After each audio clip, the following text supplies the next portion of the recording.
Hello, everyone. My name is Ksenia Markovic. I'm a researcher at the Institute of Social Sciences from Belgrade. I have the honor to moderate this session dedicated to the monograph of monitoring minority rights, the book that you get as a present from this conference. In this edition, you can see in which way and how successful is the implementation of Framework Convention in the post-Yugoslav states. And also, you can find out my favorite topic, what are the achievements of multicultural policies in each state. So for this panel, we have 4 panelists. Our first panelist is Melina Grizo, Faculty of Law, Justinias Primus, University St. Cyril and Methodius, Skopje. I hope I pronounced it well in English. Okay, thank you. And she, the topic of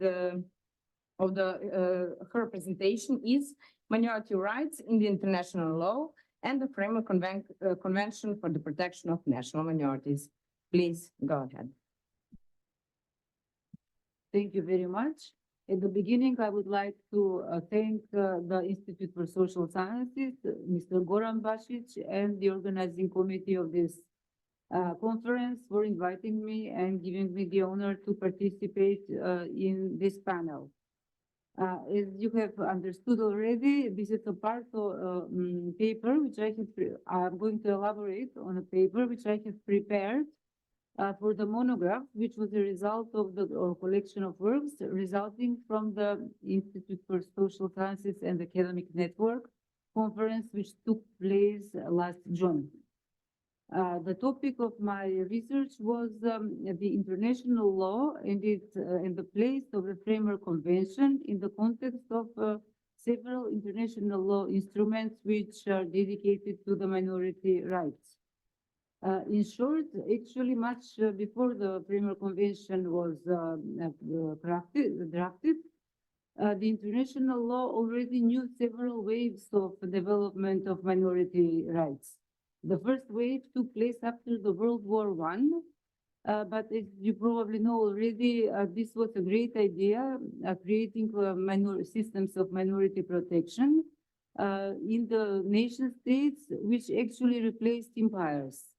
But the system lost credibility because it created much tension and much manipulation in the interstate relations.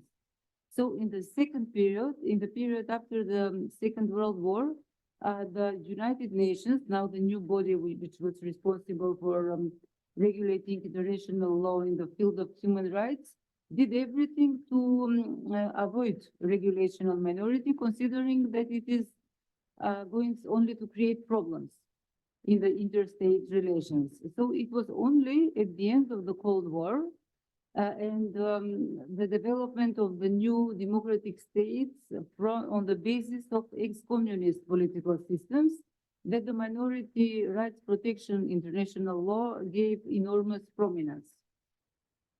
So the instruments then really suddenly all major international law frameworks developed many instruments regulating minority rights. Only the International Covenant on Civil and Political Rights is an old legal instrument from 1966, and only one article deals with the minority problematics. Further, to the beginning of 1990s, the UN developed the system with the declaration, one non-legally binding instrument on the rights of persons belonging to national, ethnic, religious, and linguistic minorities. In the same time, another international legal framework, that of OSCE, was also dealing with the minority rights. OSCE was already during the Cold War responsible for security and human rights. And they also have some instruments already from the 1970s, which are relevant. In particular, in the 1990s, their framework also exploded with the minority rights interests. For example, the High Commissioner of a National Minority and his post has been with developing competencies for several times. And this institution and person has a function, has developed many international soft guidelines, soft law, recommendations and guidelines which regulate various aspects of the law of minorities. They are right in the field of media, education, participation in public life, especially the thorny new problems such as the new problem of integration in the diverse societies, the thorny problem of interstate relations. So they have been very fertile in this sense. Yet another international legal framework, regional law, which concerns the rights of minorities is the European Union, frequently criticized because it is not sufficiently coherent. Nevertheless, it does regulate something. A racial equality directive, minorities are involved among the values in the Lisbon to uphold by the Union, by the Lisbon Treaty. The Charter on Fundamental Rights regulates this problem. There is particularly complex relationship between the internal law and the external law of the European Union, where something very interesting and typically pretty very original legal solution was found.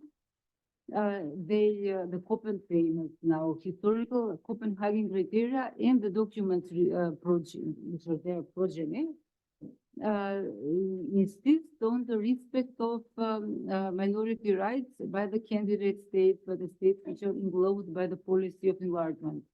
What really happened is interesting because the EU does not have internal law and standards in the field of minority rights. What they did was to borrow OSCE standards and Council of Europe standards, and there we have the Framework Convention, which plays in particular important role, which I will refer to further. Finally, another international legal framework which is very concerned with minority rights, Council of Europe. I will shortly mention that the Convention on Human Rights does mention, especially its Protocol 12, englobes some parts of the problems. The European Court of Human Rights has a whole jurisprudence regulating these issues. The rights of minorities related to the freedom of assembly and association, the right to free election, the right to education, many important aspects of the rights of persons belonging to minorities have been encompassed. However, not always this jurisprudence is implemented by the state. Other important instruments that are the Language Charter, the ECRI is also an interesting body which is concerned with the fight against racism and intolerance, and all of this overlap with the Framework Convention. With regard to the Framework Convention, it is the jewel in all of this chain of instruments. The first idea was to make it a protocol, which is going to be attached to the European Convention and make it justiciable in front of the European Court of Human Rights.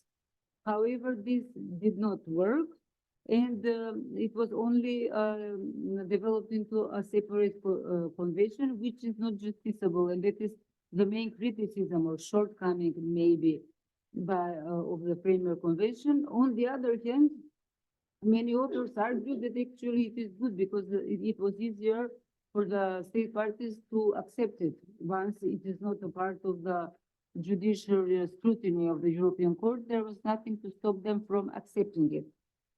The result, the text, as we all know, is nevertheless a compromise between many negotiating parties. The principles are very broad, frequently imprecise. The position of the court was taken by an independent expert body, which is independent. However, does not have any powers to intervene in individual cases and speed the implementation of the Framework Convention in that way. On the role of the advisory committee, we have already been talking. I will just mention that it has been very bold in interpreting the Framework Convention principles in a very wide manner. It clarified, which is also very important role because many principles are very programmatic. It clarified the concepts. It widened the scope, in particular, importantly, in what concerns the personal scope of application. And then it is also putting an effort to interpret the principles of the Framework Convention in a very contemporary manner. One such example is the hatred media, for example. which is not covered by the provisions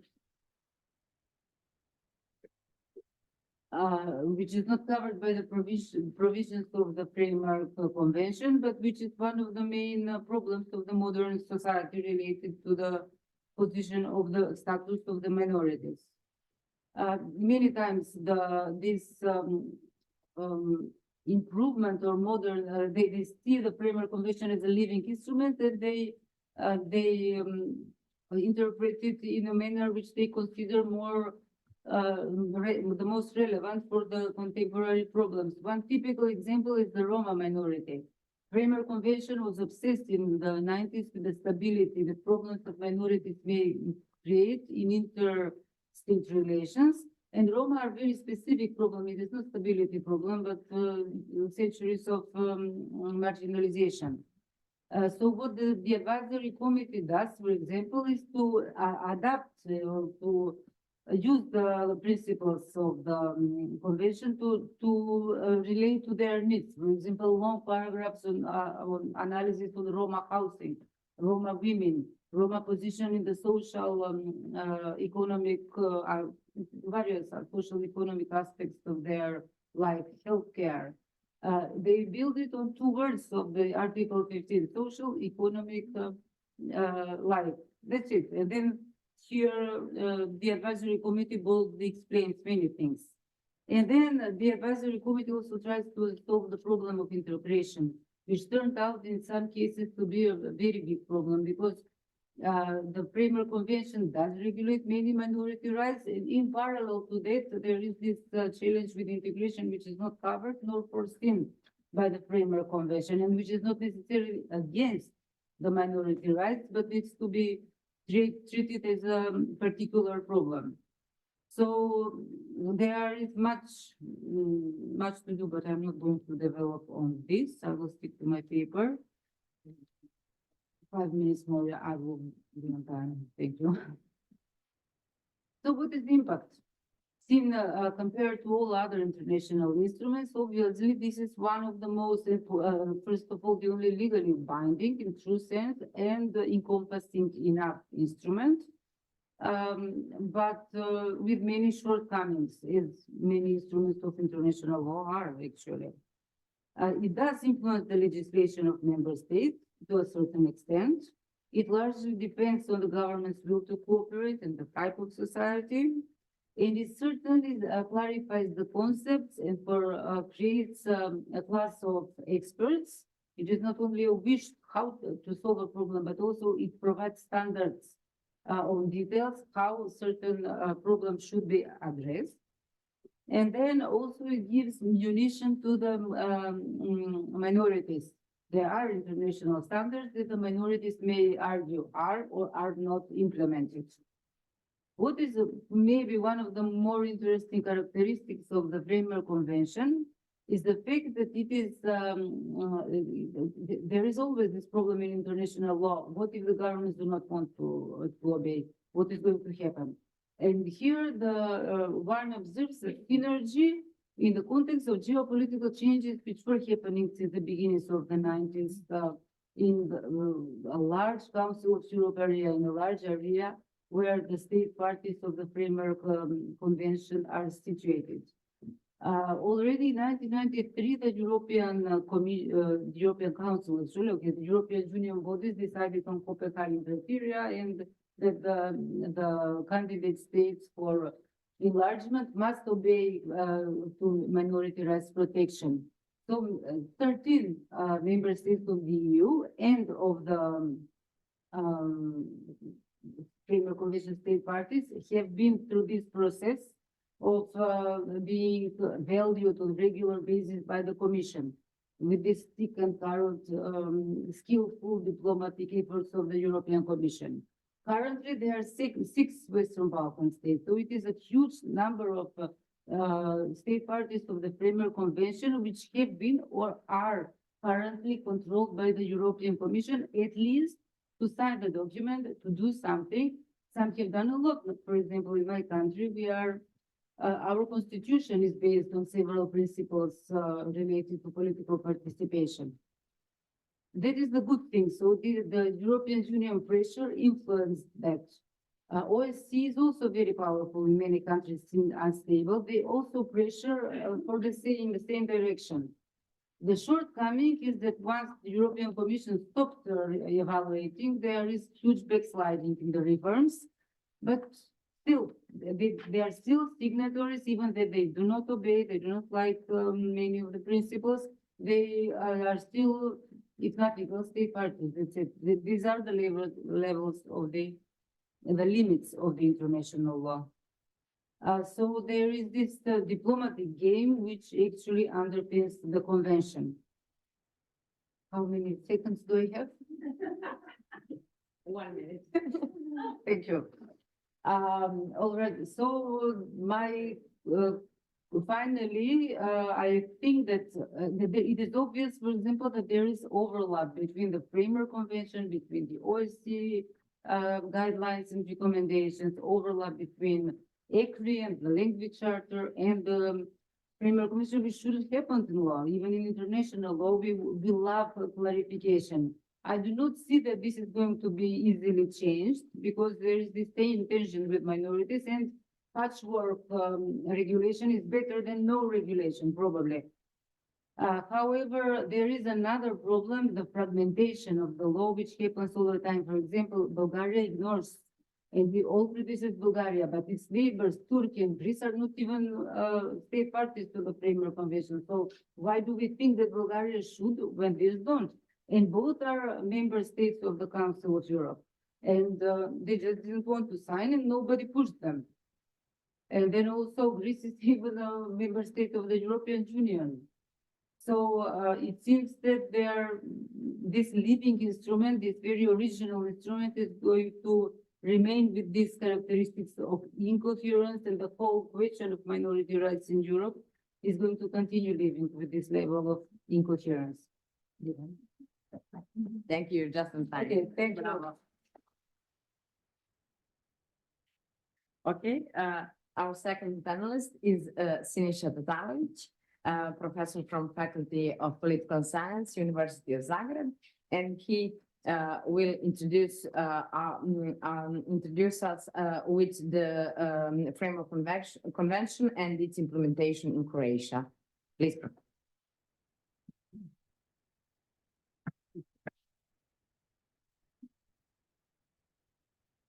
Hvala lijepo. Ja sam se odlučio da ja ću govoriti na hrvatskom jeziku i slušajući prethodni panel i ovaj panel, razmišljao sam kako živimo u jednoj širokoj političkoj zajednici koja se zove Europska unija, a govorimo jezik jedne od najmanjih članica, to je Malta, gdje je službeni jezik engleski, i to znamo nakon odlaska Velike Britanije, Malta je ostala jedina. Europa je u stvari sazdana Europska unija na različitostima i te različitosti čine bogatstvo, i bilo bi dobro da, barem kada predstavljamo svoje zemlje, onda govorimo i svojim jezikom, tako da ću ja iskoristiti priliku da ovdje govorim hrvatskim jezikom. Govorit ću o primjeni okvirne konvencije u Hrvatskoj i konstatirat ću odmah na početku da je okvirna konvencija za zaštitu nacionalnih manjina bila važan instrument koji je pomogao Hrvatskoj da oblikuje model zaštite nacionalnih manjina, kao što je to bio slučaj i u brojnim drugim zemljama. Naime, Hrvatska nakon osamostaljivanja 90. godine prošlog stoljeća osmislila je, u stvari u svoj ustav ugradila jednu reduciranu politiku u odnosu na nacionalne manjine, sužavajući ona prava koje su nacionalne manjine imale prije osamostaljivanja, a nije poklonila dovoljnu pažnju onim manjinama koje su nastale raspadom zajedničke države, Socijalističke Republike Jugoslavije. Donošenje, odnosno ratifikacija okvirne konvencije za zaštitu nacionalnih manjina već 1997. godine, a već 1998. godine ona je stupila na snagu. Hrvatska je dobila jedan međunarodni okvir koji je pomogao da počne izgrađivati vlastito zakonodavstvo za zaštitu nacionalnih manjina i tu je onda usvojila 2000. godine dva posebna zakona, jedan o službenoj upotrebi jezika i pisma, drugi o obrazovanju na jeziku i pismu nacionalnih manjina i 2002. godine Ustavni zakon o pravima nacionalnih manjina.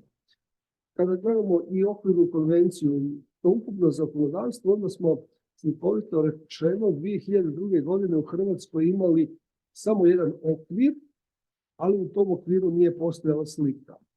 Sliku je tek trebalo naslikati i to je bio jedan prilično dug i mukotrpan posao gdje je trebalo tu politiku implementirati na način da se ta visoka prava koja su bila regulirana Ustavnim zakonom o pravima nacionalnih manjina implementiraju. Naime, naše tadašnja politička elita je smatrala da je 2002. godine važno donijeti dobar ustavni zakon, a da ga se neće trebati implementirati.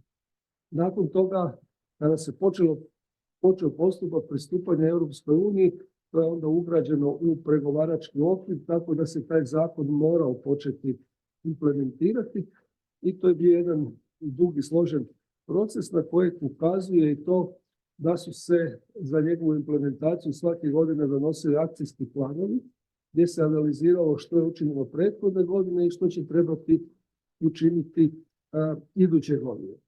U tom svemu važnu ulogu je imala okvirna konvencija, odnosno izvještaje koje je Hrvatska radila o primjeni okvirne konvencije. Do sada ih je izradila 6, 1999. prvi, 2004. drugi, 2009. treći, 2014. četvrti, 2014. četvrti, 2019. peti i ove godine u trećem mjesecu je bio šesti izvještaj. Ono što je karakteristika za sve te izvještaje, oni su objektivno i ja bih rekao korektno ukazivali na probleme koji još uvijek postoje i davali su određene preporuke što bi trebalo učiniti da se stanje popravi.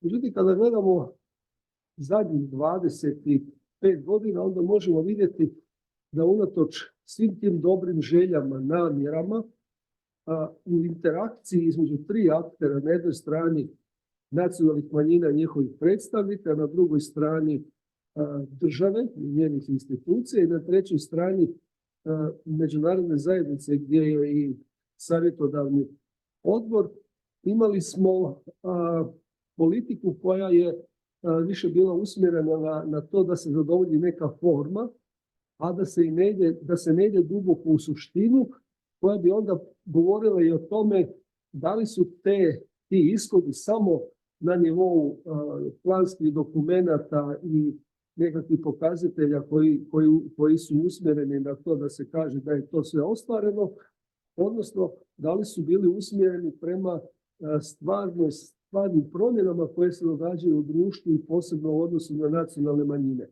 Ja bih rekao da su tu ishodi katastrofalni.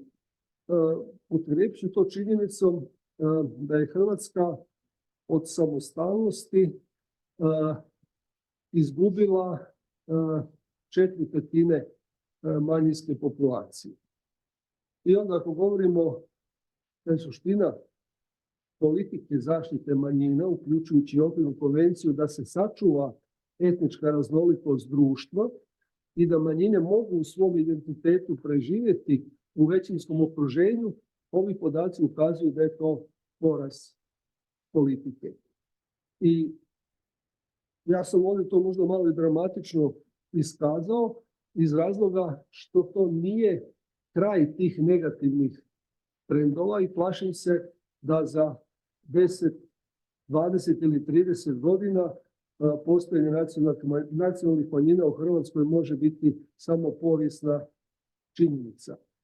I onda se opet postavlja pitanje čemu su služili svi ovi zakoni, čemu su služili svi ovi izvještaji, čemu je služilo sve to što bi nas trebalo senzibilizirati prema tom važnom pitanju kada nam je ishod loš. Da li je to bilo samo zadovoljavanje forme, da se određene birokratske strukture ograde od odgovornosti za negativne trendove, ili je to bila istinska volja sva tri aktera da taj ishod bude pozitivan. Ja ću vam samo ovdje još ukazati na neke podatke koje su po mom sudu koji su vrlo dramatični. Naprimjer, ako gledamo da je suština opstanka manjina njihovo podmlađivanje, dakle mladi koji će se kroz obrazovni sistem, a okvirna konvencija predviđa tu mogućnost obrazovati na jednoj strani da se integriraju u društvo, a na drugoj strani da se očuvaju svoj identitet. Imamo podatak od ove školske godine da je u Hrvatskoj od 1. do 8. razreda svega 7.000 učenika. Govorimo o svim nacionalnim manjinama. A onda kad gledamo prelazak na viši stupanj školovanja, znači to je srednja škola, taj broj pada na 1.700, a kad govorimo o tom najvišem školovanju, dakle visokoškolskom obrazovanju, tu se radi svega o nekoliko stotina pripadnika nacionalnih manjina i to onih koji, da tako kažem, u Hrvatskoj imaju najviši standard. To su, na primjer, talijanska nacionalna manjina koja na sveučilištima ima svoje katedre i mogućnost obrazovanja na talijanskom jeziku. U određenoj mjeri to ima i srpska manjina i u manjoj mjeri to ima mađarska manjina. Neću i nemam vremena ulaziti duboko u analizu svih ovih izvještaja i oslikavanja tog, po mom mišljenju, dosta lošeg i perspektivno lošeg stanja, ali ću ukazati samo na neke probleme koji smo mi identificirali u svim ovim izvještajima. Prvi je ograničeno pravo na službenu upotrebu manjinskih jezika. Kao što znate, okvirna konvencija daje mogućnost izbora koliko ćete vi imati postotak stanovništva da bi imali to pravo. U Hrvatskoj ima najviši prag u Europi, 33%. A onda kad se i to postigne, onda se pronalaze određeni rješenja, određeni razlozi, uglavnom pozivajući se na ratne okolnosti koje nisu tako daleko, pa se onda u sredinama gdje se i to ostvari, gdje postoji formula pretpostavka da se to može ostvarivati, to se ne ostvaruje. Drugo pitanje je nedovoljan pristup manjina medijima. Znači, ovdje vrlo jednostavno ću reći to, svi oni koji dobro poznaju stanje u Hrvatskoj znaju da Hrvatska nije ispunila svoju obavezu iz Europske povelje o regionalnim manjinskim jezicima, da ima emisije na manjinskim jezicima za 7 manjina. To je prihvatilo kao obavezu. Dakle, kod nas u javnom prostoru, na javnoj televiziji nemate posebnih emisija na jezicima nacionalnih manjina. Nasuprot tome imamo govor mržnje koji je posebno usmjeren prema pojedinim nacionalnim manjinama i on je na neki način povezan i sa određenim problemima koji se u tom smislu događaju u društvu. Naime, Hrvatska ima jednu situaciju gdje, ako želimo biti iskreni, onda možemo reći da politička elita je motivirana iz nekih viših razloga da se manjinska prava ostvaruju. Ali imamo izuzetno snažan pritisak iz društva ili određenih aspekata društva da se ta prava ne samo osporavaju, nego da se čine određeni postupci koji dovode u pitanje njihovo provođenje. Jedno od važnih pitanja je i zastupljenost manjina u državnoj administraciji. To je konačno regulirano kod nas i Ustavnim zakonom o pravima nacionalnih manjina, članom 22. Tu imamo daleko manji broj pripadnika manjina nego što bi to trebalo biti ako bi htjeli govoriti o toj proporcionalnoj zastupljenosti. Na kraju, ono što je možda i po meni najdramatičnije, a to je da Hrvatska zbog određenih regionalnih razlika i neravnomjernog razvoja svojih područja ima i nejednak odnos prema pojedinim područjima, posebno onim područjima koja tradicionalno nastanjuju pripadnici nacionalnih manjina, što je onda još dodatno što još dodatno potiče njihovo iseljavanje sa tih područja. I na samom kraju, da ne prekoračim vrijeme koje mi je dodijeljeno, reći ću da u Hrvatskoj danas imamo situaciju koja, gledajući je izvana i gledajući je samo u polju politike, je izuzetno dobra. Zašto? Zato što zadnjih 8 godina zastupnici nacionalnih manjina, Hrvatska ima 8 zastupnika u parlamentu, su dio vladajuće koalicije i na temelju toga mogu ostvarivati određena financijska sredstva kojima onda mogu pomagati svoje zajednice da poboljšaju uvjete za ostvarivanje prava u polju socijale, u polju stanovanja i tako dalje, ali ono što u tom dijelu se ne vidi, da tako kažem, što se nalazi ispod površine tog uvida, je stanje na terenu i položaj nacionalnih manjina u onom realnom životu, gdje su nacionalne manjine zbog medijskih okolnosti, zbog socijalnih uvjeta više usmjereni ka integraciji, odnosno više usmjereni ka asimilaciji, manje ka integraciji sa svojim identitetom.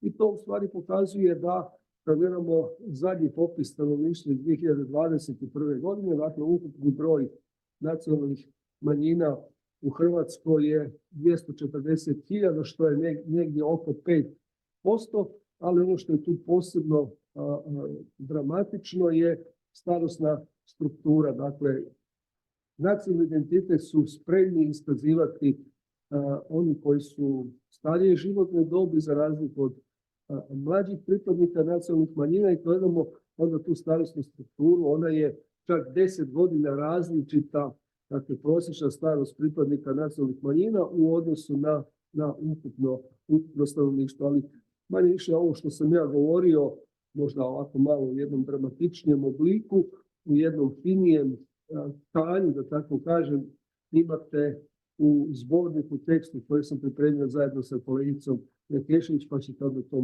moći pročitati na engleskom i na engleskom jeziku. Hvala lijepo.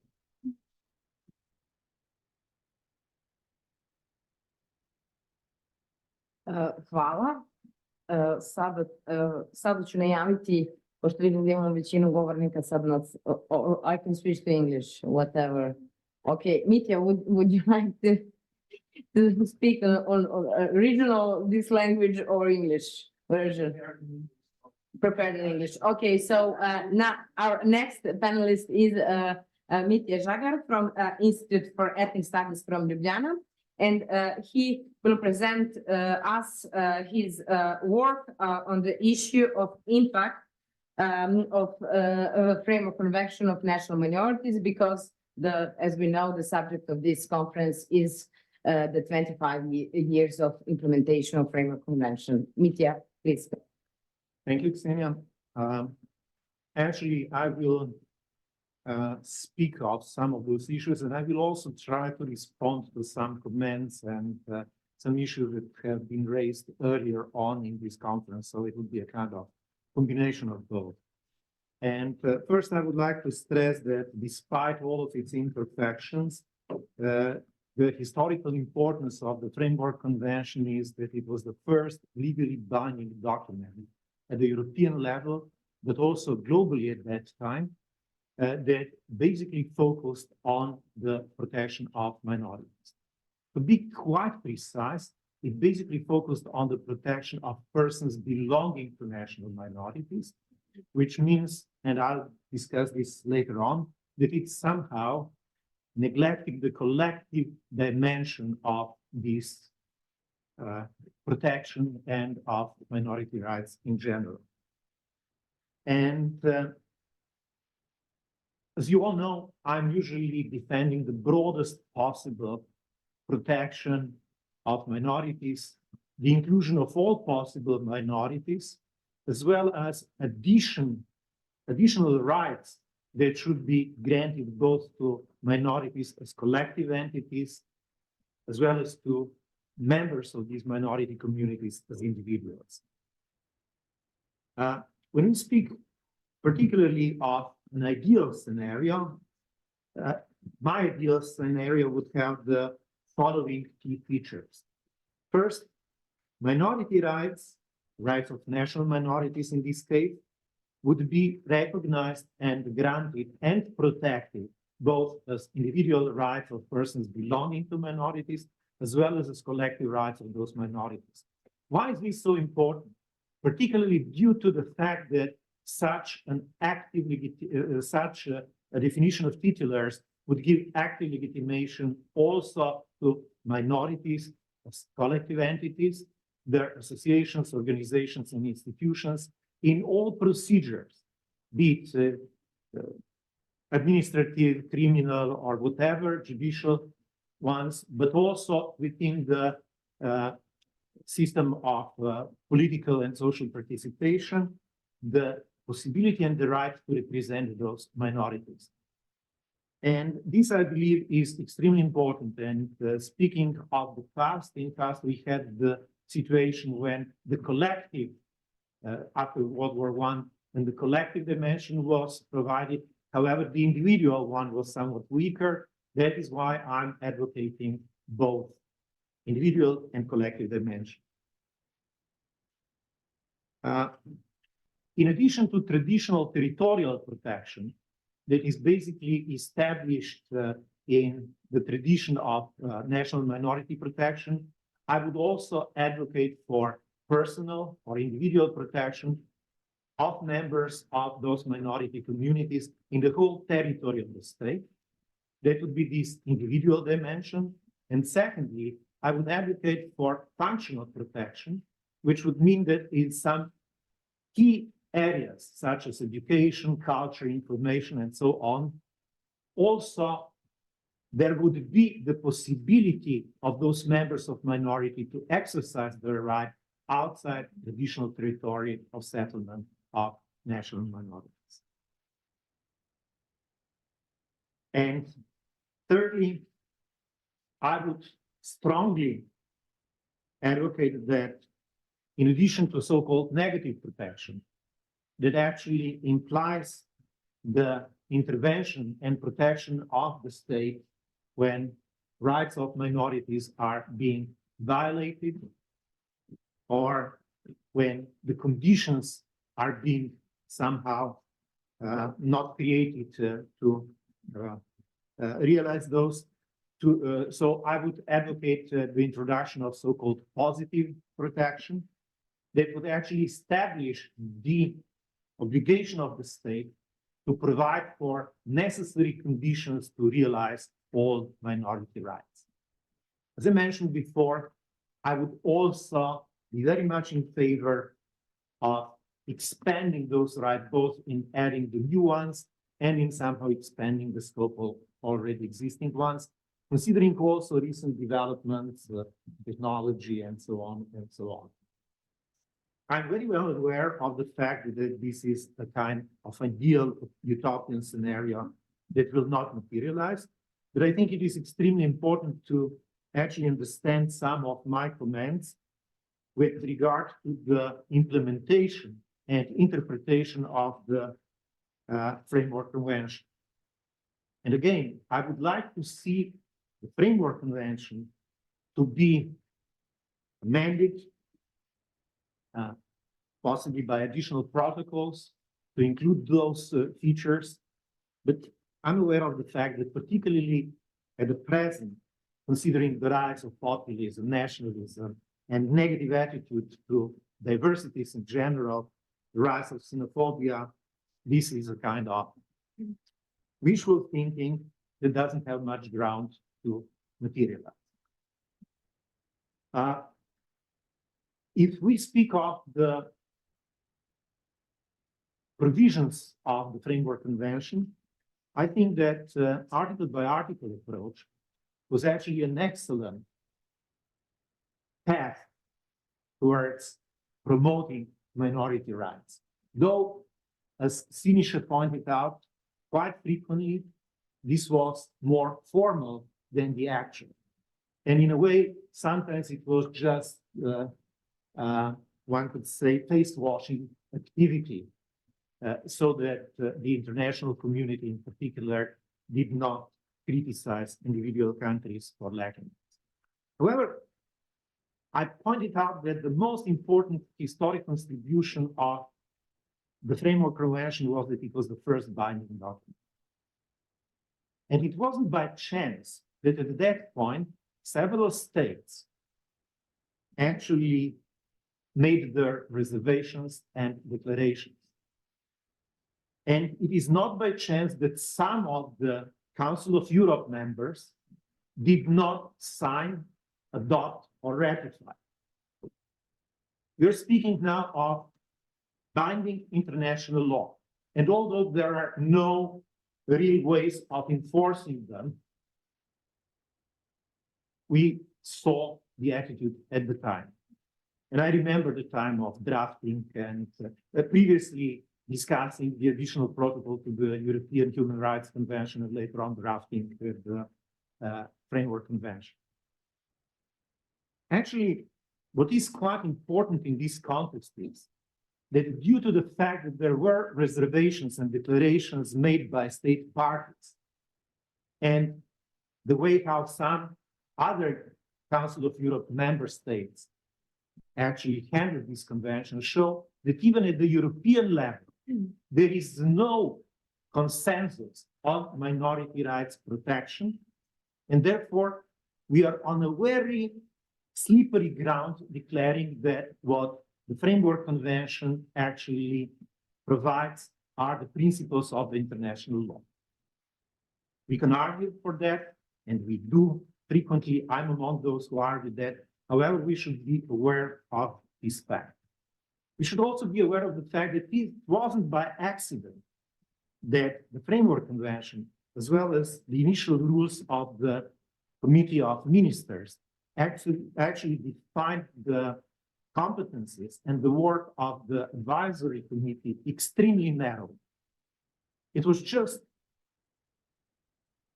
an advisory body of the Committee of Ministers and a tool to successfully exercise the monitoring procedure. I was among those who later on kind of cheered the attempts of the advisory committee to broaden its work and to extend its competencies. However, I have to be quite honest here that at that point, we did not really foresee the negative developments that took place after 9/11 and later on upon declaring the war on terror, terrorism, and later on when citizens of the European countries proved willing to trade some of their human rights for the false feeling of security. Actually, what happened after 9/11 was that the trend that characterized historic development of human rights and minority rights included, which was slow expansion and inclusion of new rights, somehow reversed, particularly with regard to minorities and inclusion first of all, and then integration of different social diversities, ethnic being one of them, and probably the most important, particularly in the context of nation states that perceive themselves as single nation states of relatively homogeneous population that belong to titular nations. And this is an important point to actually consider. If initially the practice of the advisory committee and particularly the monitoring procedure only had positive impacts by pointing out some problems, by indicating that there are additional minorities that should be included and covered, by actually, at least in the countries that were willing to accept so, promoting also the rights of minorities. I'm afraid that we quite frequently tend to neglect some negative comments and some negative positions that also exist. And I have to tell you that most of those are usually expressed in informal conversations by some officials of different states, including states members to the Framework Convention. And I'm lucky that some of them are my students who are very much in favor of minority protection, but they kind of indicate what the official policies and perception of minority protection are in their own countries. And this is that they believe that such promotional role of the advisory committee, the fact that advisory committee does not only support the monitoring and reporting procedure, but that it also interprets certain provisions, that it occasionally includes not only in the reporting procedure, which is by most welcome, but also in opinions and recommendations, communities, minority communities that are not directly listed in reservations and declarations, is becoming to a certain extent counterproductive and is actually decreasing the willingness of those states to accept the actual development of minority rights.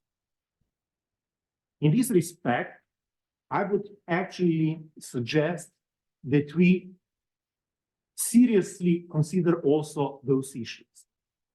Namely, it is not just the nationalists, the populists, the xenophobes that express those opinions. These are also people who actually support the idea of minority rights, but at the same time do not agree with the practice that somehow imposes upon those states certain obligations that they were unwilling to accept in the first place. And I mean, you may think that this is only from the states that are relatively hostile to the minority protection. No, it is also heard from the countries like, I won't list them, but also from the countries that actually are quite supportive of certain issues. Actually, they do agree that if the countries themselves express the wish to extend the rights provided by the Framework Convention, this should be done immediately, even though it goes against the declarations and the reservations. However, in cases when this is not the case, the approach should be slightly more detailed. And here they also pointed out to an extremely important point, namely that the advisory committee is a body, is a tool of a binding international document. We are here speaking of the development of the soft law. And if one considers the division of labor within the European architecture, then it is basically so that the Council of Europe is mostly concerned with the binding law, with the binding international provisions, while it is the OSCE that actually should be doing that. And quite frequently, it was pointed out that it should be the advisory committee that should propose to the Committee of Ministers or do it directly in contact with the High Commissioner on National Minorities of the OSCE, that they should be actually promoting these soft law approaches that in the past, actually in the past decades, did produce very positive results. And as I said, I initially kind of cheered this perception, but as international lawyer and constitutional lawyer, I do also understand these critical comments. And again, I would like to stress that they are not only made by those who oppose to minority protection. What I would like to see is that based upon the rules of the Council of Europe and traditional rules of drafting binding legal treaties, we would actually develop either new documents or, as I said, amend the Framework Convention in order to include those additional rights, those additional communities. And as I pointed out, I would want to see the situation when not only national and ethnic minorities are included within this protection, but also other social minorities that at the time being do not have similar system of the protection. And again, I would like to say that the Framework Convention and the anniversary that we are celebrating does mark an extremely important historic development. And I believe that we should cherish it for what it has contributed so far, but also be aware of some possible weaknesses. Thank you.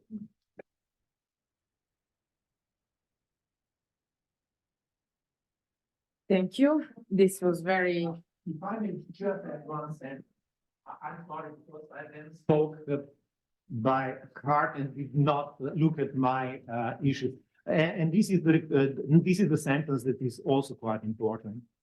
From some states of European territory, I also heard the comment, which sometimes is also overlooked, that actually they occasionally have the feeling that they are not treated exactly the same way as the core states of the Council of Europe.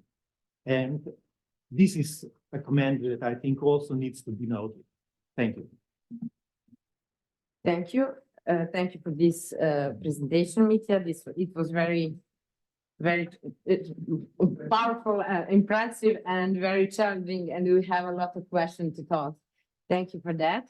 Now, our next panelist is Ljubica Đorđević from European Center for Minority Issues from Frankfurt, and she will also address the impact of the Framework Convention, but with the focus on monitoring and the results and how to measure these effects and the implementation of Framework Convention.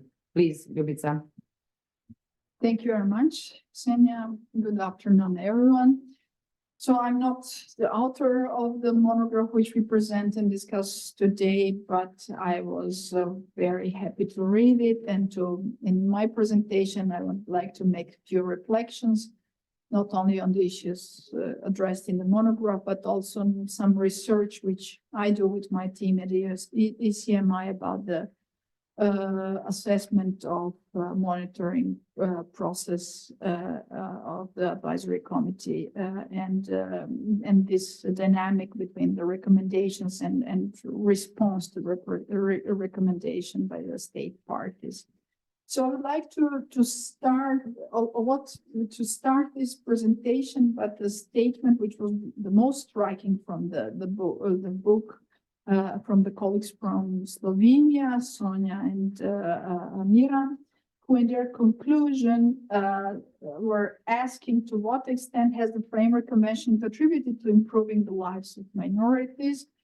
And regrettably, as they say, the answer is not at all. And this blunt and bold conclusion that the effects are limited really provoked me to think about this. Okay, in the conclusion, they softened in their statements and findings, but really I cannot now tell and assess how is it with the lives, as they say, lives of minorities, because I'm a lawyer. But then I was thinking indeed about the impact or the role and impact of the Framework Convention, at least in the legal context and systems of the countries in post-Yugoslav space.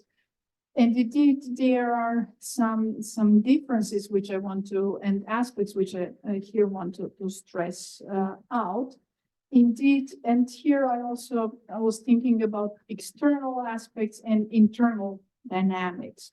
And what I want to say is that actually I also observed some differences in terms that when I was in Slovenia 2 years ago doing a research on non-territorial autonomy and self-governing communities in Slovenia, I was really surprised and struck by the fact that self-governing communities in Slovenia date back to mid-70s and actually are legacy of socialist system in Slovenia.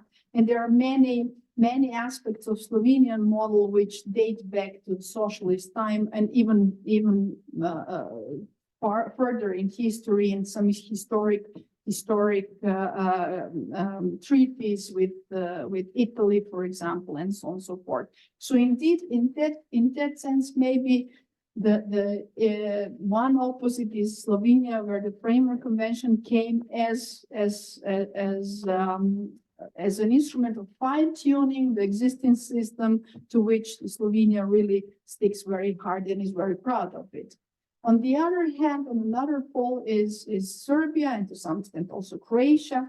So when you read the Serbian law on the protection of rights of national minorities, not rights and freedoms of national minorities, you can really almost follow the Framework Convention. So it's really very much built on the Framework Convention.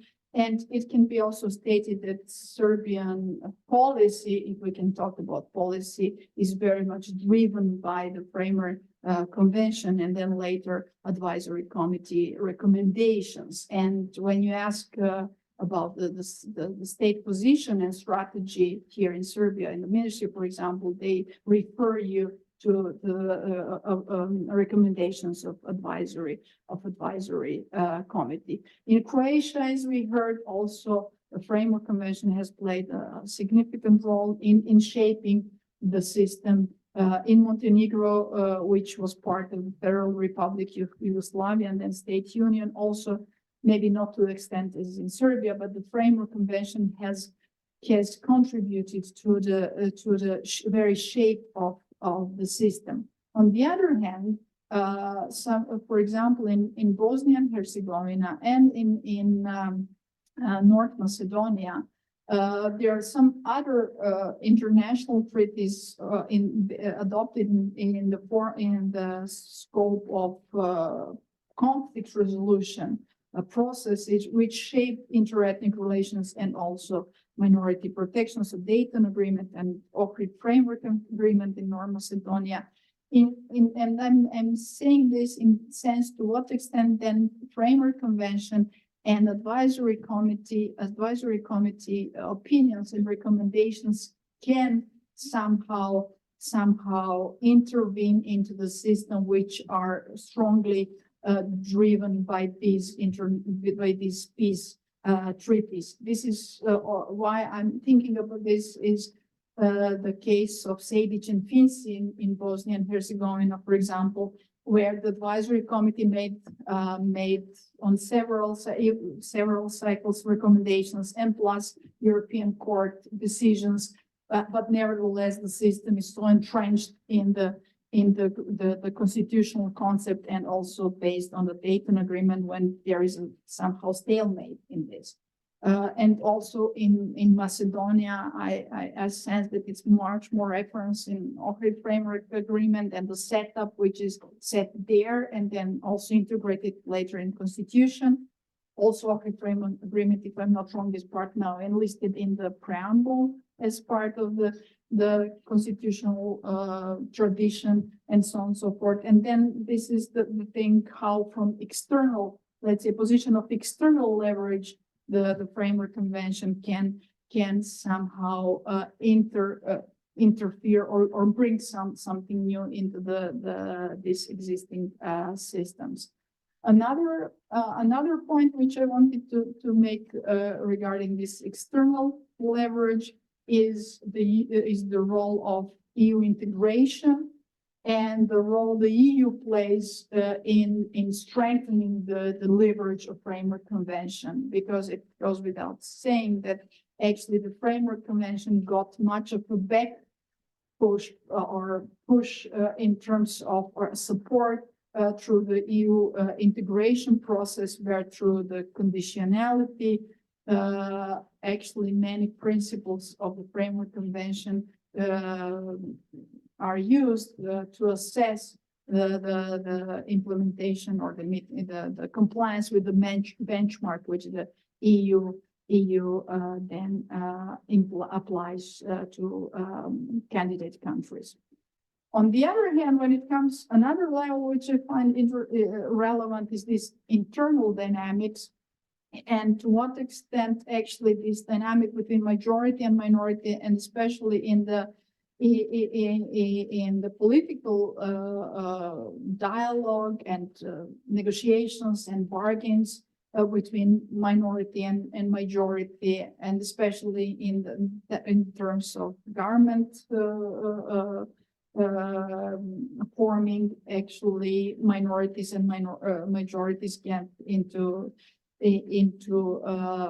dialogue or negotiations. To what extent actually these processes are with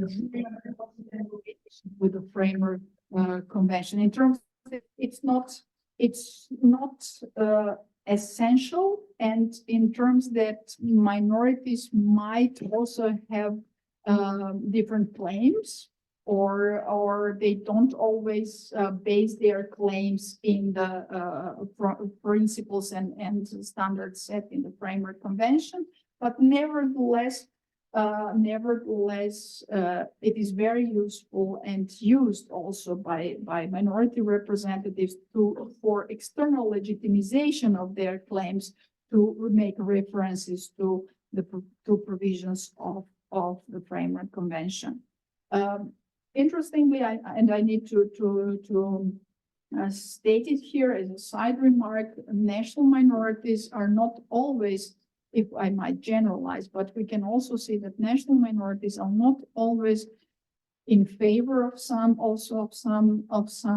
principles set by the advisory committee. So it's not always majorities dichotomy, sometimes also with minorities, especially because of this mono-ethnic concept, that actually also minorities are sometimes reluctant to the concept of integration or bilingualism and all these things. But okay, just to cut it short, actually this internal dynamic in specific countries also somehow sets a context for reception of the framework convention, and also for the impact of the framework convention on the minority status and interethnic relations in the country.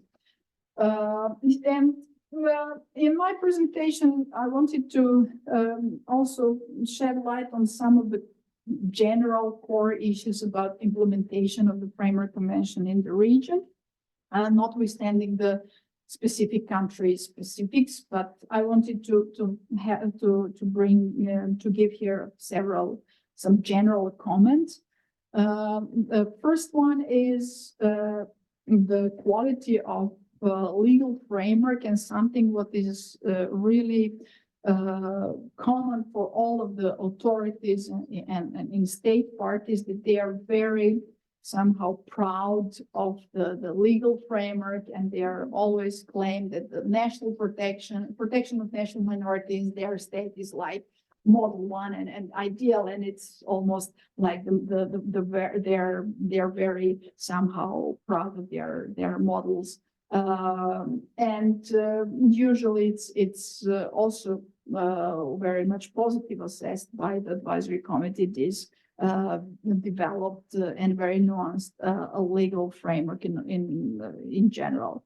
What is then so generally good legal framework with a lot of let's say normative regulations and so on and so forth?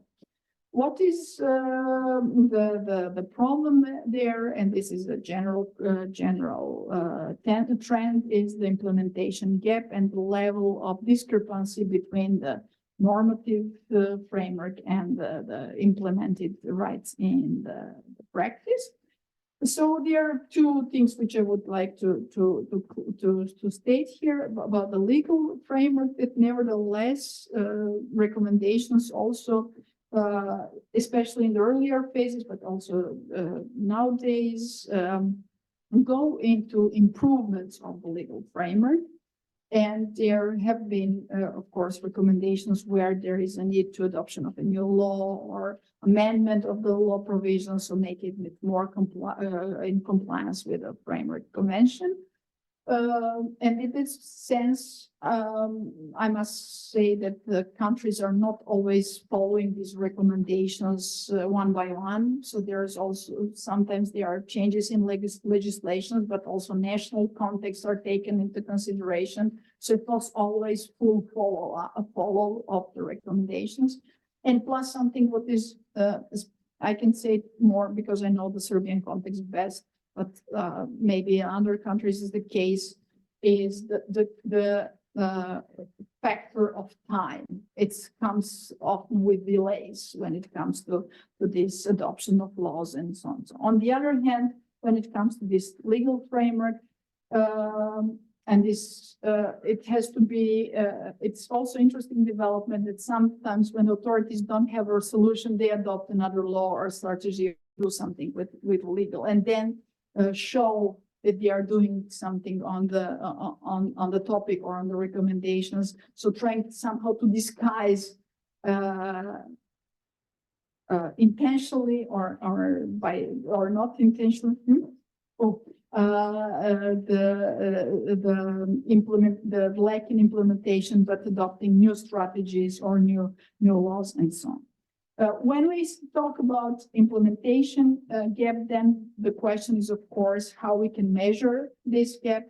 And we have mentioned several times this problem of lack of ethnic data and real monitoring of the quality of implementation. And this is something what is really missing and often also referred to in the opinions of the advisory committee. Because of the time, I'll just briefly mention a few things I wanted to address, and this is one this dichotomy of protection of national identity and participation. As you know, there are two pillars in minority protection, so protection of identity, and the other is integration or participation of national minorities in wider society and wider process. And when we analyze monitoring documents, then we see that states are more or less ready to invest time, money, and efforts into protection of special identities and so culture, and this more or less holistic understanding of minorities supporting their identity. But when it comes to this other very important pillar of participating minorities in wider society, then we observe the backlash and not developed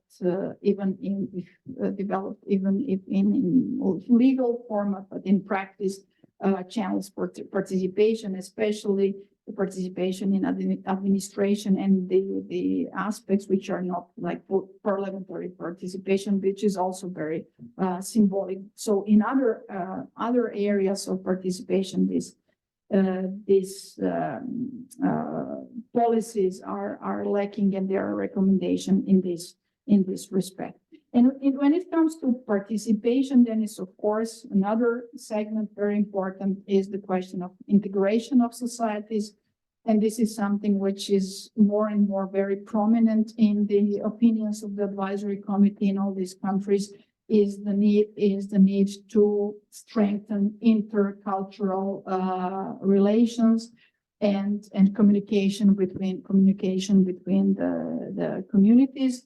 And this is something that you, Goran, has in both your introduction and in your chapter addressed very much this integrational aspect of the minority protection and why all these instruments and systems and mechanisms haven't achieved this supranational or integrative elements, but we observe strong parallel societies and really missing links between societies. And finally, and I will conclude, I wanted to say a few words about the monitoring and the role of the advisory committee. it's on a very positive note is that advisory committee through country visits, but also follow-up dialogue has really facilitated and promoted dialogue in the, at least between authorities and in this triangle, so international community, minority and state authorities. On a positive note, but on maybe not so positive note is this impression especially by the state that the opinions and recommendations are to create to some extent moving target. So the opposite or negative side of Framework Convention as a living instrument, as a moving target, that authorities become so sometimes frustrated what they need when is the advisory committee never satisfied, so may content. So, and that whether they would need always, there are always new recommendations, new requirements and so on and so forth. And in what sense actually it creates some kind of monitoring fatigue in the region. And also something what we also addressed previously is the question of consistency and continuity in the sense that some recommendations after several cycles disappear, but the situation is not improved and so on and so forth. So I think I will stop here and invite you for a discussion and questions. So it's really rather, I wanted to pick some of the issues and I would like to maybe open the discussion of that rather than I give some kind clear-cut presentation on the issues, but yeah.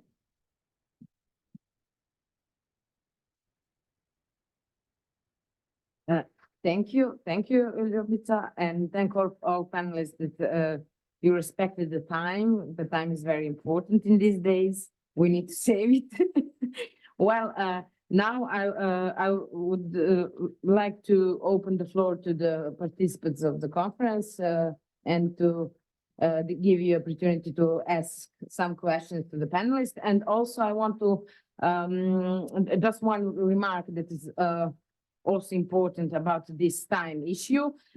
Conclusions, as you saw in the agenda, it's 6 o'clock, but after this, I think it's a better solution to have conclusions after this session, and then we can have some earlier, or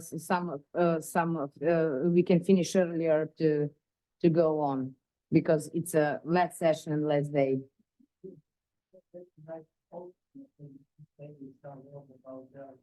Okay. Okay. Also, if some authors want to say some few words about the presentations and papers that we have in this monograph regarding the monitoring, please do so. Just take microphone and say what you want. Please, if there are any questions, I saw the hand. Okay, please.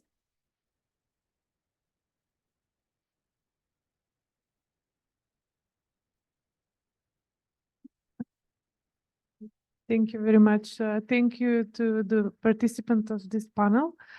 I'm very glad that I have heard very interesting views. But I have one specific question towards my colleague Melina Grizo, and one common, let's say, question to all of us. First to Professor Grizo. Since I have political science background, but I'm very interested in law, especially international law. My opinion is, my question to you is, whether do you think that the question that you have been raising here about non-coherence of international regulation, whether it will help if we have coherent document, one or at least more comprehensive and more general, it will help in exercising minority rights, or no?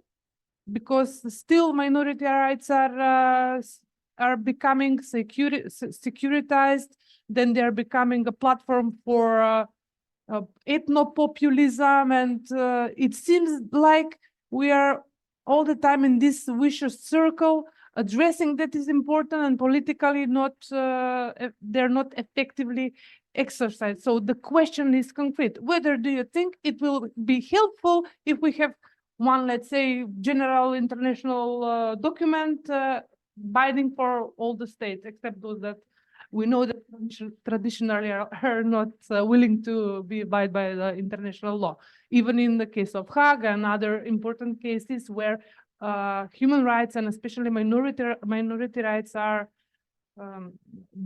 endangered. This was the question for Professor Grizo and for the others. You, Professor Žagars, you mentioned that okay, we have to take care of, it is not that it's only that we have to take care about politicization and xenophobia.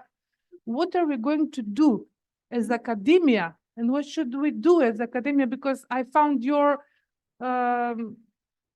expose very inspiring. What do you think that we should do as academia in order to be more visible with our imaginative ideas and with our peaceful prospections towards the future in terms of war, in terms of, again, mobilized ethnic groups against one towards another? Also, these questions applies for the others. Thank you.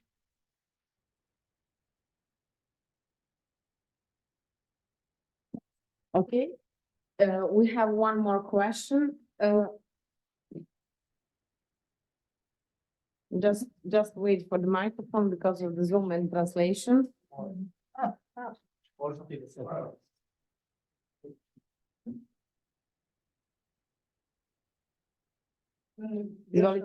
Anton Delić, antropolog.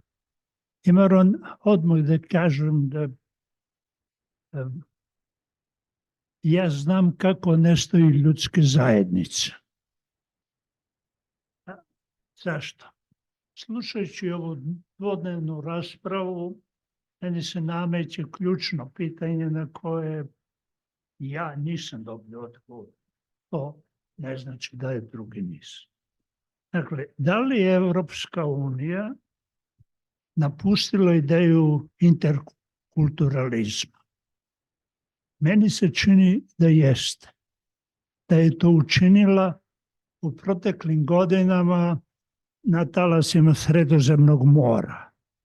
Ali, kako je ovaj skup stican sadržaja i rasporeda ovu balkansku rutu, da budem slikovit, dao na kraju. Mislim da je Evropska unija napustila ideju interkulturalizma na primjeru Vojvodine. Vojvodina, kao što znamo, najsloženija u etničkom smislu, najsloženija regija Evrope, u kojoj živi 22 zajednice. Proteklih godina, u svim ovim dešavanjima, Evropska unija nije našla nikakvo razumevanje za pitanja koja po prirodi stvari izviru iz takve jedne složene zajednice. I drugo pitanje koje mi se nametnulo posle dvodnevne rasprave je da li je interkulturalizam uopšte moguć u državama, društvima koje njeguju monokulturalizam. Moj odgovor je također negativan. Nije to moguće.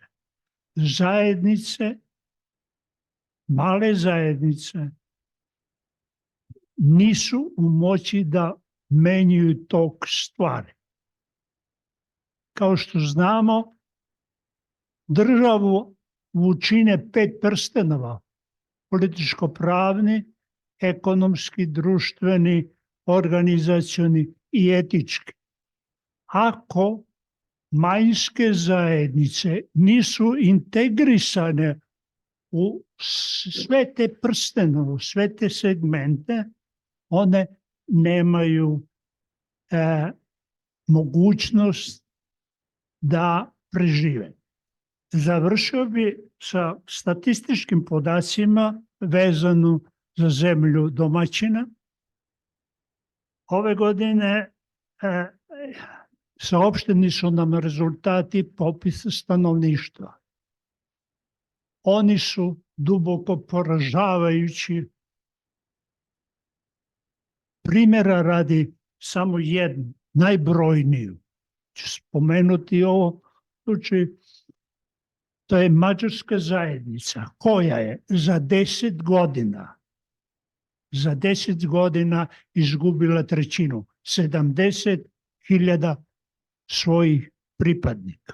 O drugim ne vredi govoriti. I na kraju samo da kažem, mislim da naučna zajednica ima zadatak, bar ga ja tako vidim, da odgovori na 3 pitanja. Šta je zajednica u savremenom smislu? Dakle, ono što je zajednica bila jučer, to više ne egzistira u vremenu sadašnjem. Zatim, na koji način će organizovati među solidarnu saradnju? I treće pitanje je pitanje ekonomije. To su po meni pitanja koje naučna zajednica iz oblasti društvenih nauka u ovom trenutku nije dala odgovor, a mislim da je na neki način dužna. Hvala vam. Hvala vam. Imamo još jedno pitanje. Izvoli. Hvala, da pričam na srpskom. Okay, I can speak in English.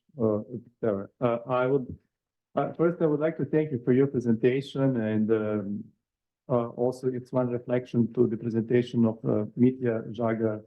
I think it's very good presentation, but also it's related to the paper which I contributed to this publication. And I feel that these scenarios, 3 scenarios which he presented, and this second scenario, dark scenario, is actually a scenario where we are going now, fortunately. And the question is how, and we had a question how to prevent this, what we can do to actually to change scenario to more to positive. If you look, for example, it's a negative, but what Nietzsche said, if you want to help your friend who is going down, push him more down. This is, of course, negative to do really this. But I think from our side, it's important to screen and to indicate where is the problem. And I think the problem is that, for example, if you look minority rights last 10 decades, we have more segregation. In Serbia, according to the last reports on the Framework Convention, it was indicated that we have segregated system of minority rights. We have Hungarians speaking Hungarian without speaking Serbian language. We have separate identities. We need to have, and I think the solution is to think about our joint identity. The Framework Convention, it's related to minority rights. Yes, but joint identity, we have to keep this in mind. And I think this message first should be spread from academy, from minority rights experts, as I think, as it also mentioned to Mitja Žagar, when states, there are different theories why the states it's developed at all, like Thomas Hobbes said, because of the safety. But I hope that we will not come to the stage where people, because of the safety, would think about multiculturalism and to develop. It's better if we talk before that stage where we are completely down. Thanks. Imamo još jedno pitanje. Izvinite, Zemlja, pre smo imali ovo pitanje još iz publike. Sorry, Just to switch to English. Yes. Just use the microphone and make a question. Thank you. Thank you. Rather than a question, it's a little bit a reflection on what Mitya said, and then also I think some of the issues that Ljubica raised also deserve kind of a reaction from the perspective also of the work of the advisory committee. But to start with, Mitya, I think you depicted like a picture of what you would like the legal framework to look like. So you said not only individual, but also collective, not only negative, but also positive obligations, not only in the territory where minorities live, but also outside. I think, I don't know if that was the point that you wanted to make, that you feel that this is not yet covered by the Framework Convention, because I think the Framework Convention does cover all those aspects to some extent. Some extent. Yeah, well, of course, we can debate maybe about this individual approach, which is clearly the one that is inscribed in the Framework Convention. But in some occasions, it also says to exercise, yes. And there are some rights that don't make sense if you don't have this collective dimension in mind. Like prevent assimilation of a minority only makes sense if you think of assimilating a whole group. It does not, one by one way, if you start from the individual approach, but then of course, ultimately it results in the assimilation of the whole group. So I think there is a collective dimension in this as well. And I think in Article 4, we have a clear norm that calls also for positive measures and that they cannot be seen as a discrimination. And I think in the advisory committee's work, we pay very much attention that rights are not circumscribed only where the minorities live, but that they are, depending on the circumstances, and they might be differently applied outside like the core settlement area of a minority. But I think that the Framework Convention does not at all have this territorial focus. The only exception is maybe Article 11, when it's about the topographic indications, which requires substantial settlement and traditional settlement altogether. But otherwise, I think there is also the flexibility inscribed in the Framework Convention. So I think because there was also then discussion about should there be additional protocol or changes, or do we need other more coherent legal framework? Well, my reaction to that would be really we're happy that this instrument has been drafted in the 1990s and we have it nowadays. And touching it nowadays would be probably more dangerous than it would benefit the whole situation. And then, as I said, so with this dynamic interpretation and of the Framework Convention by the Advisory Committee, I think it covers really a lot. And of course, it requires effectiveness. Yes, it requires goodwill. It requires goodwill, genuine goodwill on all sides. And of course, also the states, but also from the minorities. And this is like the question, or that the point that Ljubica raised about minorities are not always happy about the recommendations that we provide. But that's probably because we have to also balance some of the principles that are contained in the Framework Convention. So I understand that Hungarians in Serbia might not be happy with us proposing also bilingual education, for instance. Because they like here we are with the mono-ethnic approach also among the minorities. So this is, of course, a possibility, a possible solution to providing minority language education. But then from our point of view, there is also this very important Article 12, which requires integration of society, requires participation. So of course, we need also this flexibility and this openness, not only from the state authorities, but sometimes also from within the minorities.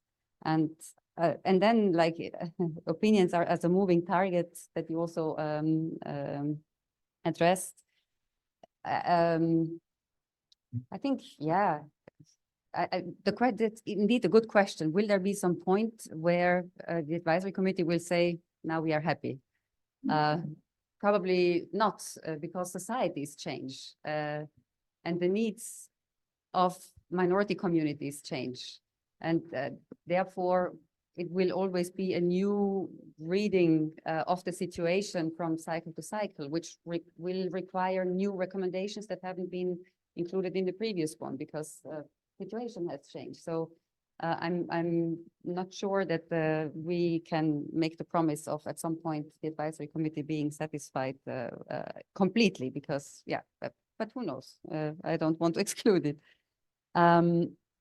And yes, I think I would leave it with that. And yeah, thank you very much. Okay, I hope the panelists all remember the all questions. Well, just one more short question. Ruben Zemon. Ja ću samo da poštujem zemlje domaćine, pa ću pričati na srpskom jeziku. Samo jedno kratko pitanje za Tatalovića, profesora. Ovo namaljenje procenta populacije, rekli smo 80% manjina već ne postoji. Je li to posljedica migracija, promjene identiteta ili neke druge, ili šta ja znam, država, nacija je vrlo jaka pa plaće se tako dalje, ili vraćamo se u ono što je juče malo pričao i Goran, a to je spomenula 2007. godine Annie Phillips o multikulturalizmu bez kulture, odnosno vraćamo se svi u monokulturu. Tako da, čisto onako idemo. Ja Rubin, hvala na ovom pitanju. Ma da, mislim, malo je vremena da se, to je dosta složeno je pitanje i nekad kad se pojednostavi, onda to nekad i ne ispadne tako dobro. Dakle, gledam ovih 20% manjina, koliko ih je ostalo u odnosu na 90. godinu, nije samo posljedica migracijskih kretanja. Jednim dijelom nije i posljedica migracijskih kretanja, ja bih rekao, značajni broj onih koji su promijenili svoj identitet. Neka vrsta etničke mimikrije. Znači, vi ste pripadnik manjine, manjina nije dobro percipirana u očima većine iz nekog razloga i ljudi da bi preživjeli, da bi sačuvali svoj posao, svoju egzistenciju, da bi ostali koliko toliko integrirani u socijalne zajednice, oni su prisiljeni mijenjati identitet. Postoje neki radovi u Hrvatskoj objavljeni 90. godina koji su stvari dramatično pokazali tu priču promjene identiteta kroz promjene ličnih imena i prezimena. Dakle, kaže da je svakom čovjeku u njegovom jeziku najvažnije riječi su njegovo ime i prezime. I kad neko kaže vaše ime i prezime, vi se ipak nekako posebno osjećate. I onda znate, kad ljudi su prisiljeni mijenjati taj svoj identitet, ime i prezime, znači da se nalaze u nekoj velikoj nevolji.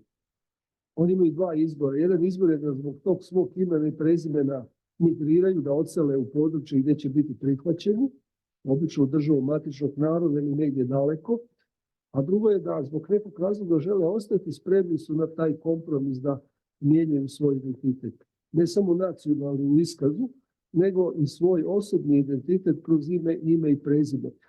Ja se sjećam 90. godina, početku 90. godina tu se mogli provesti upravni postupci kod promjene imena i prezimena. Nisu se više imale na tim oglasnim pločama mjesto izdavati cijela rješenja, jer bi to bile ogromne plohe koje bi to pokrili, nego su samo navodili kratki podaci, ime i prezime, to i to, mijenja se u to i to. I to je nešto što pokazuje dramatiku te promjene etničke strukture stanovništva. Dakle, ono što mi možemo samo pretpostaviti da je dio tih ljudi ostao živjeti tamo gdje je živio, a ostali su živjeti na način da su napustili svoj tradicionalni identitet i prihvatili su ili novi identitet ili se više ne izjašnjavaju. Dakle, to je ono na primjer što pokazuje, ja samo ću vam reći jedan podatak vezano za najbrojnije zajednice u velikim gradovima. Gledamo samo srpsku zajednicu. Elementarno pravo je da vi imate obrazovanje na svom jeziku i pismu. Što znači, ako imate, na primjer, u Zagrebu zajednicu koja broji 15.000 ljudi, a da vi do ove godine nemate niti jedan oblik obrazovanja, znači to je onaj C model gdje se samo uče elementi kulture, onda to govori o dramatici situacije gdje socijalna sredina ne prihvaća taj identitet. Jer se ljudi plaše iskazivati taj identitet. Evo, ove godine prvi put se dogodilo to da je nekoliko roditelja testirao sistem i zatražio da se njihova djeca školuju na srpskom jeziku i ćiriličnom pismu.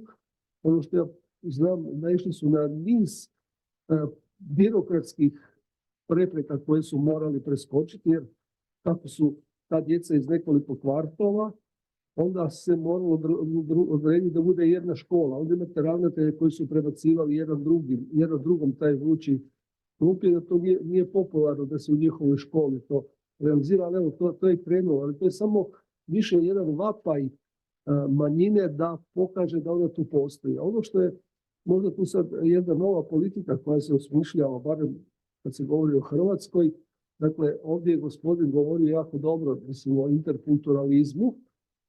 Dakle, manjine su u Hrvatskoj sada shvatile da svoj identitet neće moći sačuvati nekakvom getoizacijom i zatvorenim krugovima, nego se otvaraju prema većini.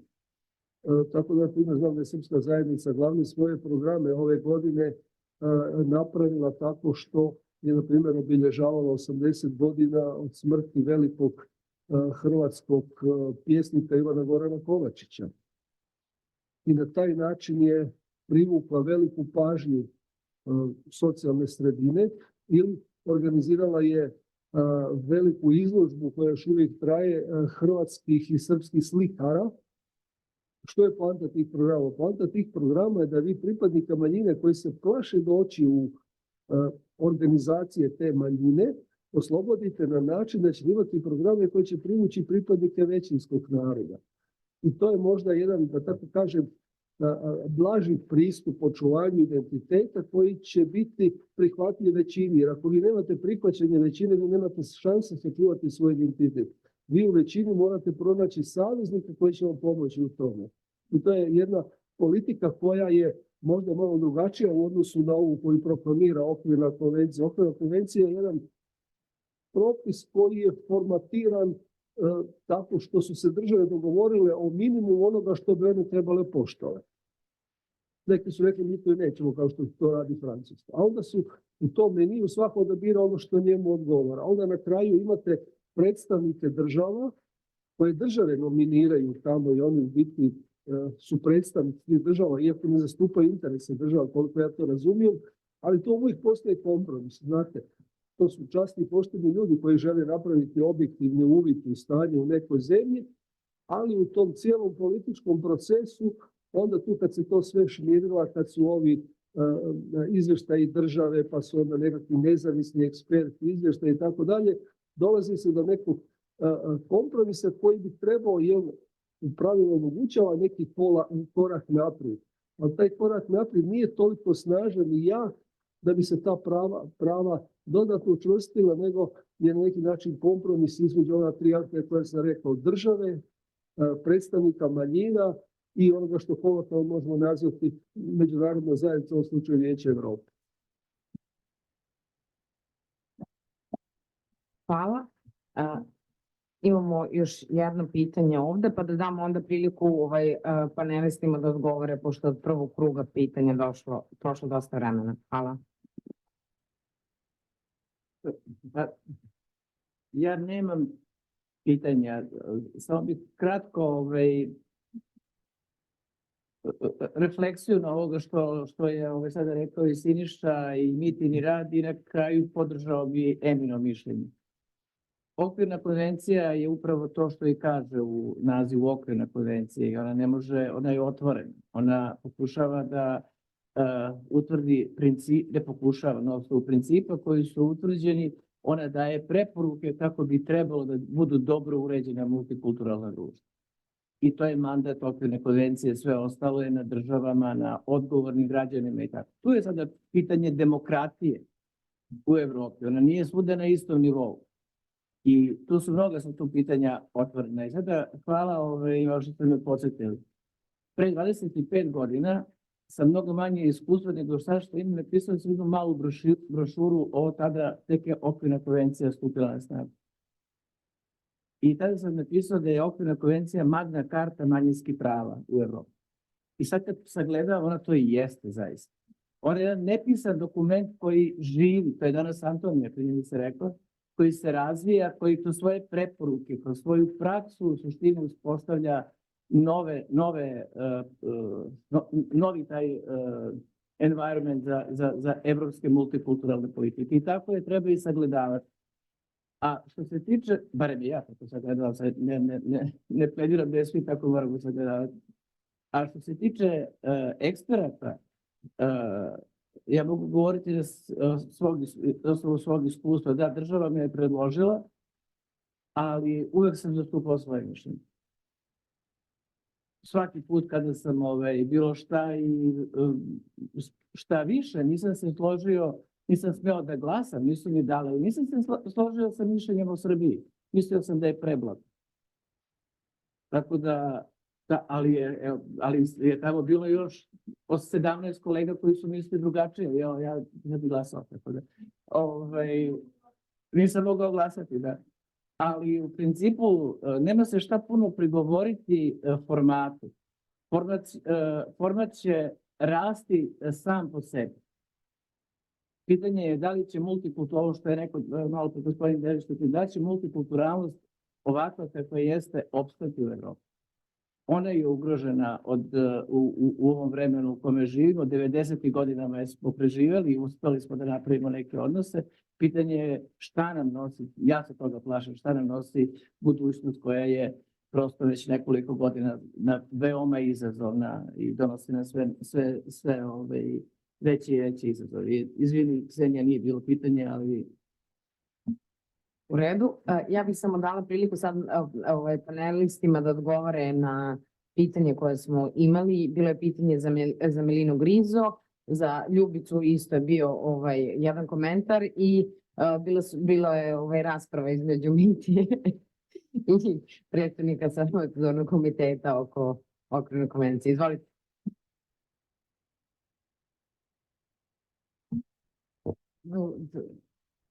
I will speak English. The question on what would happen if all states would accept the framework convention seems to me somehow too optimistic, because this is exactly the problem. It is political question. It would be certainly easier for many minorities and for many regions, that's for sure. But then the other question is, what would be the form and the content and the scope of protection and mechanisms of monitoring and the level of obligatory power of this other instrument? As a result, as a combination of these two, it is very likely that many minority questions and regional tensions would be solved, but I suppose not all. So, for example, for our region, it would be very convenient because Greece and Turkey are never criticized, almost never criticized, and they are just not member states. They do not care about minority rights, and there, especially Turkey, is huge with many minorities. So, some very interesting problems, for example, in Spain, they only permit with their declarations and reservations, they permit application of the convention in the case of the Roma, Comunidad Gitana, it is Roma. And I was there on a visit at the moment when Catalonia were definitely declaring the independence, and it was a super constitutional crisis, super related to their religious, not religious, but linguistic minorities, and we didn't say a word.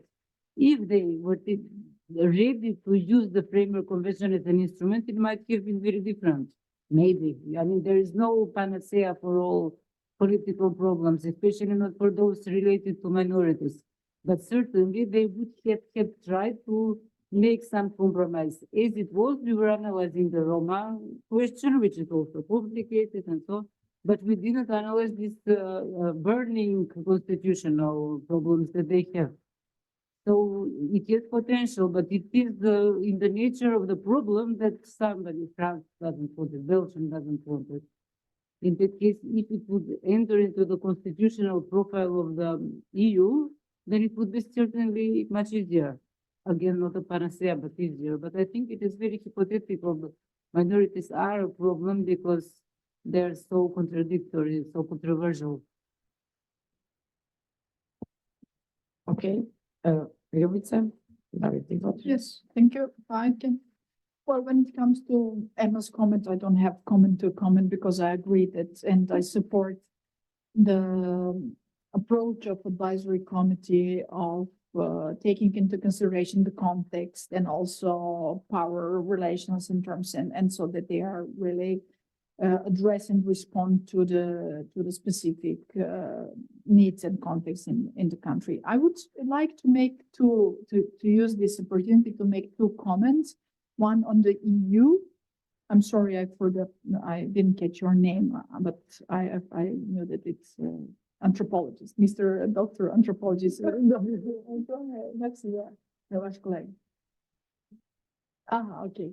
So about the EU, and I don't think the answer is straightforward because he's leaving. My impression, anthropologist is gone. Okay, but nevertheless, maybe I can say something about the EU. My impression is that it's not again very black and white because also within the EU, it might be that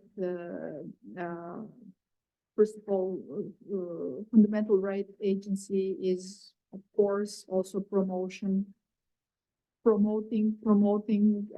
diversity and non-discrimination and the issues we are also talking, the issues, some of the issues the framework convention is also addressing. Also European Parliament is in recommendations and resolutions very much into the diversity. Whereas, as we know, also with this Minority Safe Pack Initiative Commission, and okay, council was not involved, but so they're more, let's say, conservative and more progressive institutions in the EU. So it's not a straightforward answer. What for me was a bit disappointing was another thing is the position of the EU in external policies, and maybe I don't think I'm biased, but I felt sorry that EU has supported Bulgaria in claims against North Macedonia in terms that the bilateral for the reason of bilateralizations, but also for the reason of arguments which were used and which are more like late 19th, early 20th century argumentation than the argumentation on 21st century. So procedure of, sorry? 19 or yeah, also Balkan, in my blog, you can read it also. I wrote with a colleague a blog about this, how actually something, we hope for more progressive and integrative approach of the EU and not conservative approach supporting a member state in this dispute, let's say, with a candidate country. So in that sense, yeah, much could be expected, more could be expected from the EU. Another thing which I wanted to, and I'm now misusing this because something what I wanted to say also in my presentation, this discussion on the Framework Convention, and I very much support the approach of advisory committee in interpreting provisions of the Framework Convention in terms of integration instrument, and especially Article 6, but also integration instruments. So as I think Antonia mentioned, diversity management instrument. But we observe that member state parties, not all state parties support this attitude. And there is with time a lot of backlash from the member state parties who say, no, we agreed on Framework Convention on Protection of National Minorities and don't make some diversity management instruments which goes now beyond the these limits. And this is something what is observable in governmental comments especially, and also in reactions. And this is also something what also scope of application in addition to Article 6, also Article 3, even Germany or Romania. Yeah, so that's, okay, it's, I can say so. Romania, Hungary, Germany, and some other states that, no, yeah, we want national minority protection instrument and not like the version. So it's also interesting for discussion of future also of the work. Whereas I can only stress again that I strongly support approach of the advisory committee, but it's not a general attitude or general approach among state parts. Okay, thank you, Ivica. Now we need to get answers from Mitya. Yes, and Please I'd go like to comment 4 major, actually groups of action, of questions, not just individual questions. So it might take a little bit longer than that I would like, but still I think it's worth trying. And let me start by saying that I'm that old that I still remember discussions on additional protocol to the European Human Rights Convention and on drafting of the Framework Convention. And believe me, at that time, there were proposals, including mine, that collective dimension should be included. And it was rejected straight out. And not by the Eastern countries that at that time somehow supported the combination of both approaches, but by the Western countries that said that such a concept would be completely incompatible with the individual nature of human rights in general.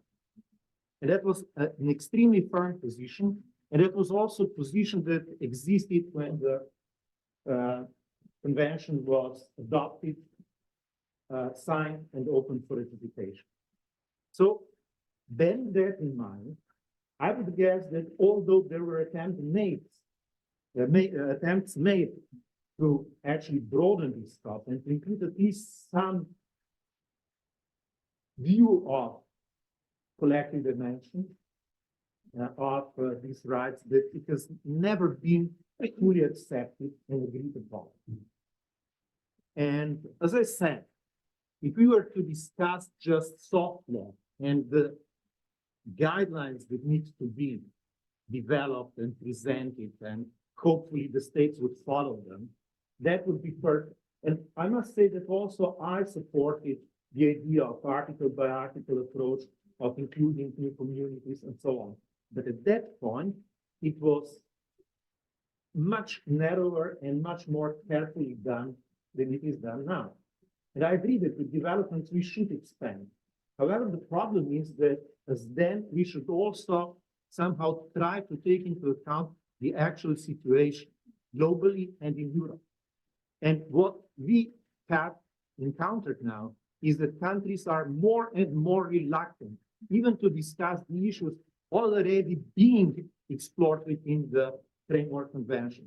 And they claim we were tricked because the Framework Convention had not been designed to do that. And this is a valid argument, as much as I don't like it.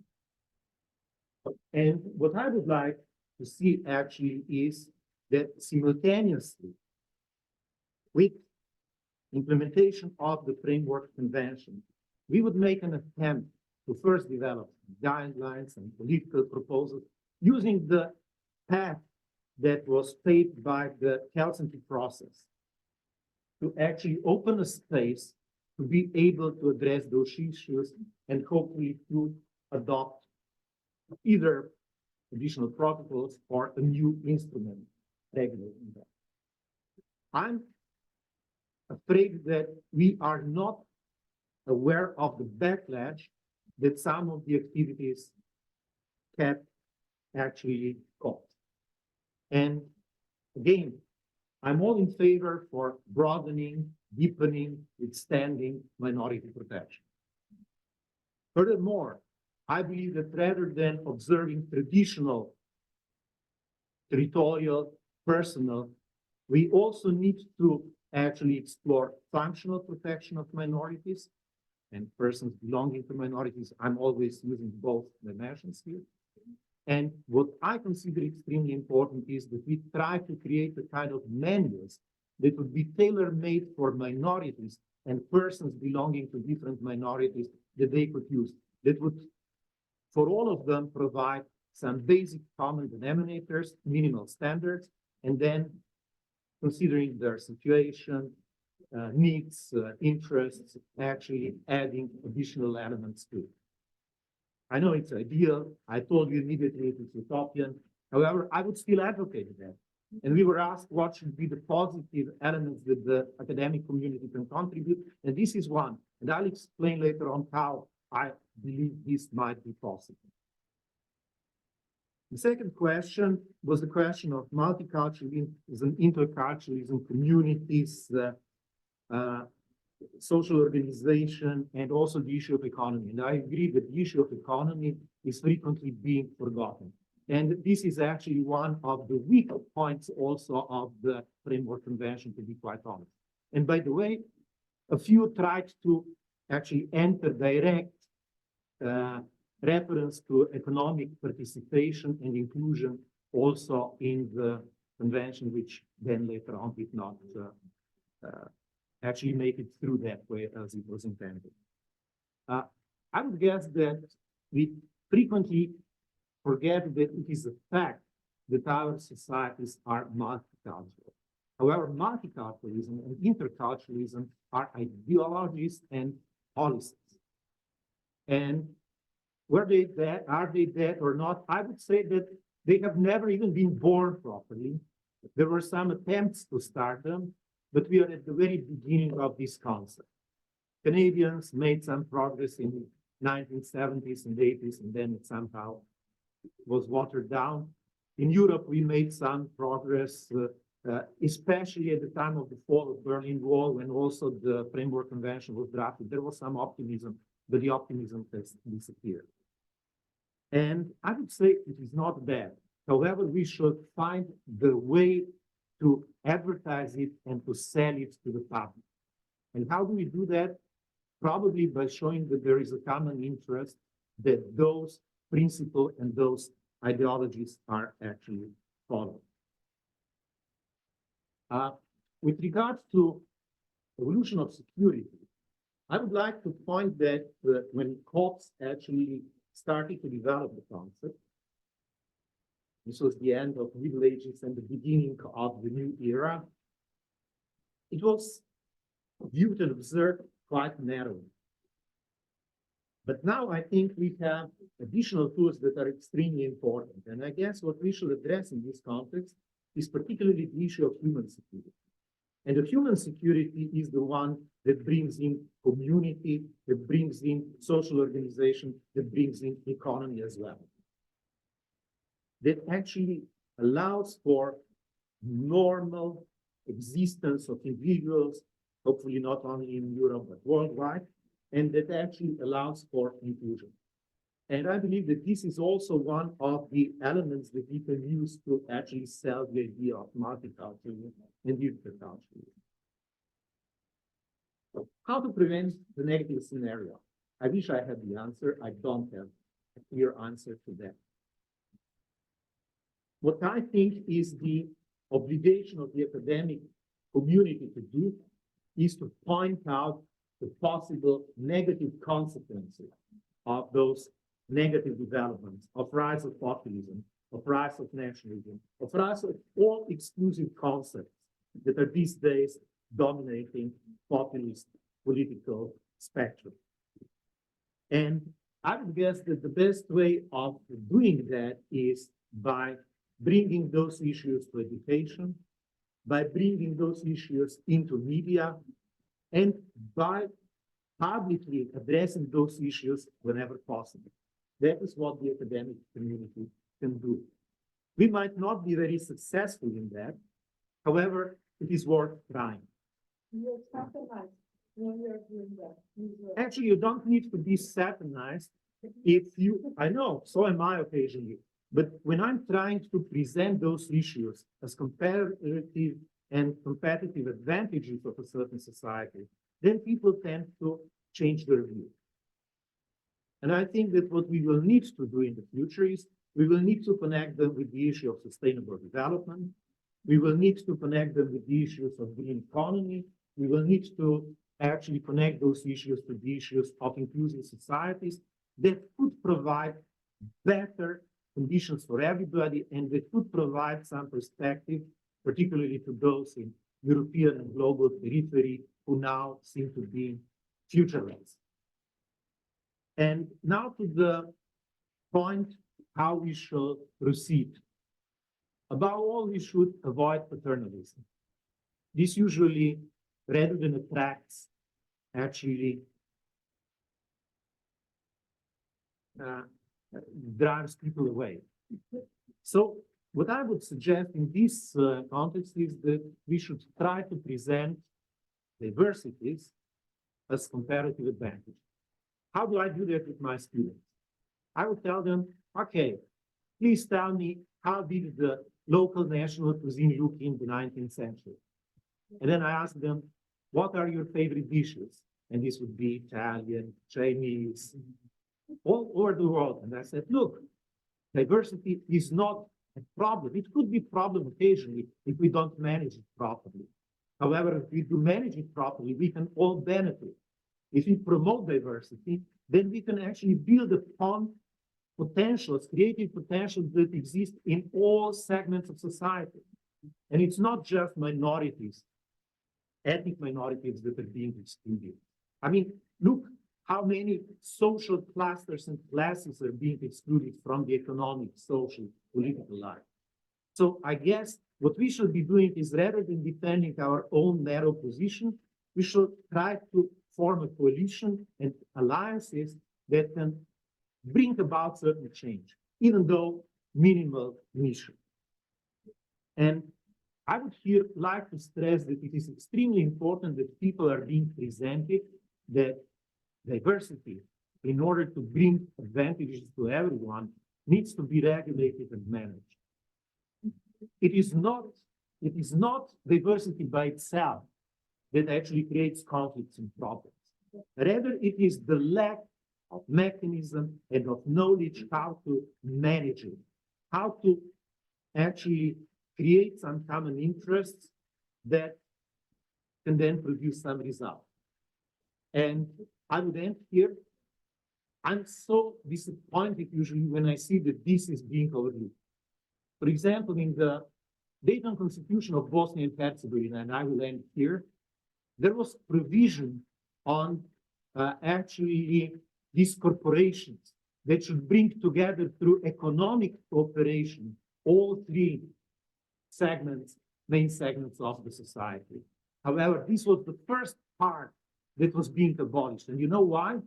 Because it endangered the monopoly of nationalist politicians that are actually building their own power on actually exercising their position within the community. And I must say, as much as the Americans did not understand the situation that in drafting the Dayton the Constitution, this was a good point. However, this was the first point to be abolished. And here I will end, and if there are some additional questions, I can address them later. Thank you. Thank you for this very detailed answer. Now I think it's time to go on conclusions.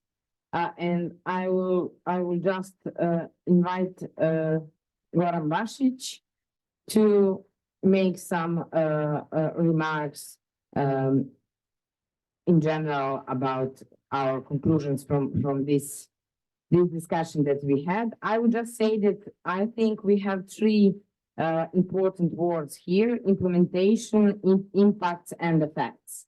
So if we know what we need to do, we need to know also what we did in the past. So we need to measure, and we need to find the best way how to do it. Thank you, Mr. Basic. Thank you, Ksenia, but I invite Petra to join me to make common conclusion.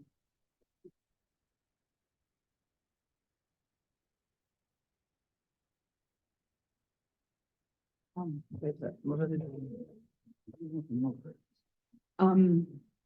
Dragi Gorane, hvala ti puno na ideji, na odličnoj organizaciji zajedno sa tvojom fenomenalnom ekipom.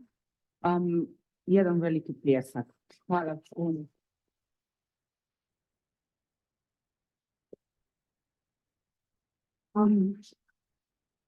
A big thank you also to Elise, the Council of Europe's support, without which this would not have been possible.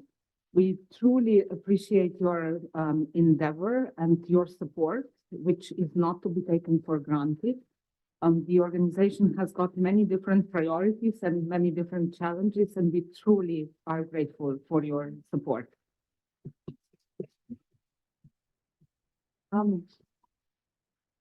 Then a big thank you also to colleagues, the present members of the advisory committee, the former members, and all colleagues dealing with minority rights. I think we are a very diverse group, but there's one thing we share in common. And I think that one thing that we share in common is that we care about minority rights. We care about multiculturalism. We care about whatever you may call it, diversity management, protection of minority rights. And this too should not be taken for granted. It should not be taken for granted. And we are truly grateful for this opportunity to listen, to learn, to get the perspective, to have the mirror also in front of the advisory committee. We often say that the advisory committee is not there to judge, but to help states address issues. So to give the mirror, we are not there to say who's better and who's worse. We are not there to invent minorities that don't exist. We are not there to invent the needs that don't exist or interests that don't exist. We are there to observe, to assess, and then to just help states and all other actors, of course, including persons belonging to minorities, to have the tools to advocate for their rights within the context and the framework that we have at our hand. The Framework Convention, we often say, is not a convention for minorities alone, for persons belonging to them alone. It's a convention for all of us. And I think that's the true value of the Framework Convention. I also would like to thank you, Goran, for the fantastic statement that you read out. I understand we don't need to sign it to support it, but you only need to alert Goran if you want to opt out. But I think it's also good that we remember that on Sunday, we will be marking not just the 75th anniversary of the Universal Declaration of Human Rights, but also the 75th anniversary of another resolution that the General Assembly passed on that very same day, and that's the a resolution titled Fate of Minorities. I think this is truly the sort of perhaps a moment for us to rethink the whole context of the fate of minorities that are, of course, not a problem, but they face so many problems. And I think conferences like this are really, truly a good way for all of us to rethink how we can better address the issue.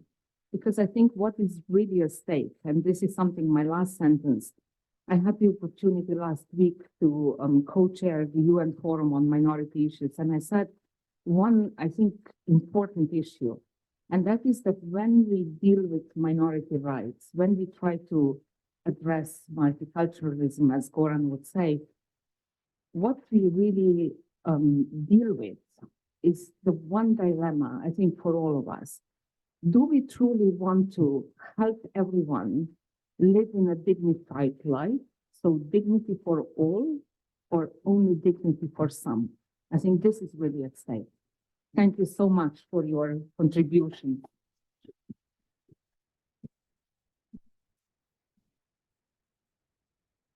Hvala Petra i na lepim rečima, međutim, istini za volju, ovu ideju je prva podržala Petra, pre malo više od godinu dana smo se sreli na ovoj konferenciji i tada u suštini sam Petru kao predsjednicu komiteta predložio je i onda je rekao da, samo moraš da pitaš Elis, tako da je onda sve bilo kasnije uređeno. Hvala obema, mislim, zaista ova ideja je da je došla spontana iz tog razloga što suočavajući se svim ovim što nam se događa, prosto ne samo ja, nego mnogi od nas i u institutu i šire imamo potrebu da odgovorimo na nekako, a nemamo puno prostora kako da odgovorimo na sve ovo na ovaj svet koji se menja oko nas u odnosu na ovo što je nama važno, u odnosu na ovo što nas čini suštinu ove konferencije, a to jeste taj priroda multikulturalnosti, kako se suočiti sa svim tim licima i kako odgovoriti. Tako da zaista sam vam zahvalan što prvo i programskom odboru što je to podržao tu ideju, jer sam sa prve te provere ideje su pošle sa njima i moram se zahvaliti, mislim, nažalost ne mogu mu se više zahvaliti, ali Alan Phillips je bio među prvima koji je tu ideju podržao i koji je želeo da učestvuje sa nama i jako mi je žao što više nije sa nama. U svakom slučaju, ova 2 dana su mi zaista brzo prošla i svaka konferencija, pogotovo kad je organizujete, pravi neki stres, pa nervozu i tako, verujte mi, prvi put, evo za ove svoje godine nisam imao nikakvu nervozu, osjećao sam se kao da je neko je rekao porodično okupljanje, upravo tako je bilo, takva atmosfera i hvala vam na tome. Ono što bih sa time bih zaključio, to su možda 2 predloga, o kojima opet nećemo se odmah izjašnjavati, nego da razmislimo, pa možda u nekoj prepisci da ih potvrdimo. Prvi je da eventualno ovu energiju sa ove konferencije zadržimo i da pokušamo da napravimo neki format neformalni koji bi imali kroz ovu akademsku mrežu za saradnju u jugoistočnoj Evropi, koja se u suštini bavi pretežno multikulturalizmom. I da tu prosto pokušamo da menjamo ideje, da razgovaramo o ovim pitanjima, da imamo neku otvorenu komunikaciju iz koje će svakako kad imamo ideju nastaći neke druge aktivnosti, neke druge dobre stvari. Drugi predlog je da razmislite da li imamo snage da ovo što smo ovih dana govorili da pretočimo u jedan zbornik, odnosno da svako ko želi pripremi prilog koji bismo u akademskoj proceduri objavili i na taj način ostavili neki trag na Naravno, to nije obaveza, nismo se dogovarali, nije to ni bila ideja. Prosto kvalitet ovoga što smo rekli me prosto negde naveo da vam to predložim. U pismu zahvalnice koje ćete uskoro dobiti, zamolit ću vas da se izjasnite da li to želimo ili ne želimo, pa ćemo odlučiti. U svakom slučaju hvala vam. Nadam se da ste se dobro osjećali u Beogradu i da ćete dobro iskoristiti ovo večer sada koje bez priče o manjinama i multikulturalnosti. Beograd je isto puno izazova i nadam se da ćete uživati u njemu. Evo, Siniša mrači, ali tako da, hvala vam puno i nadam se da se ubrzo vidimo u nekom drugom formatu.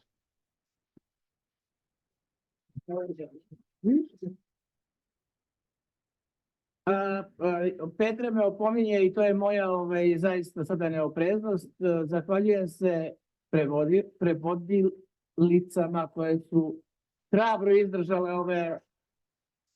ove naše jezičke bravure, ali takođe i koleginicama iz instituta koje su iznele svu moju nervozu pre skupa, sve ove pripreme koje smo imali, beskrajno sam mi zahvalan na tome.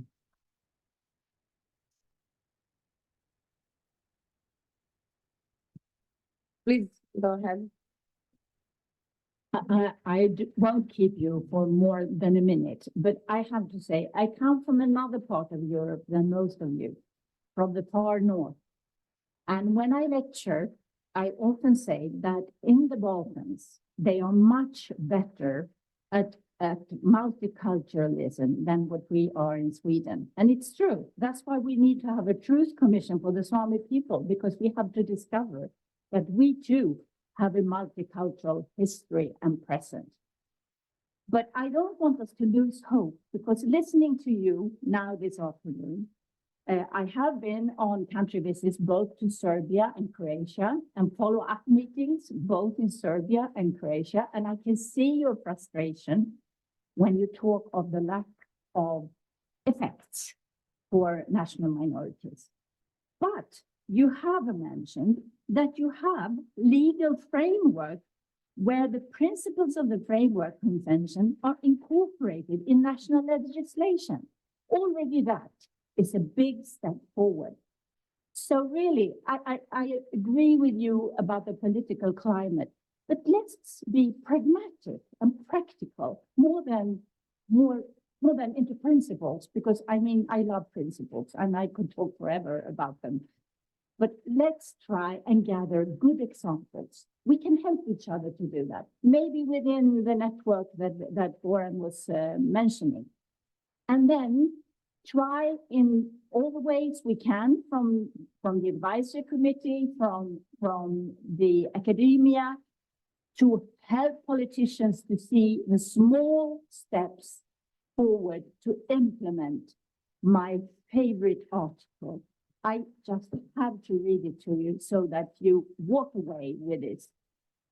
The parties shall encourage a spirit of tolerance and intercultural dialogue, and take effective measures to promote mutual respect and understanding and cooperation among all persons living on their territory, irrespective of those persons' ethnic, cultural, linguistic, or religious identity. It's the goal, and we will reach it if we take small steps forward. Good luck to all of us.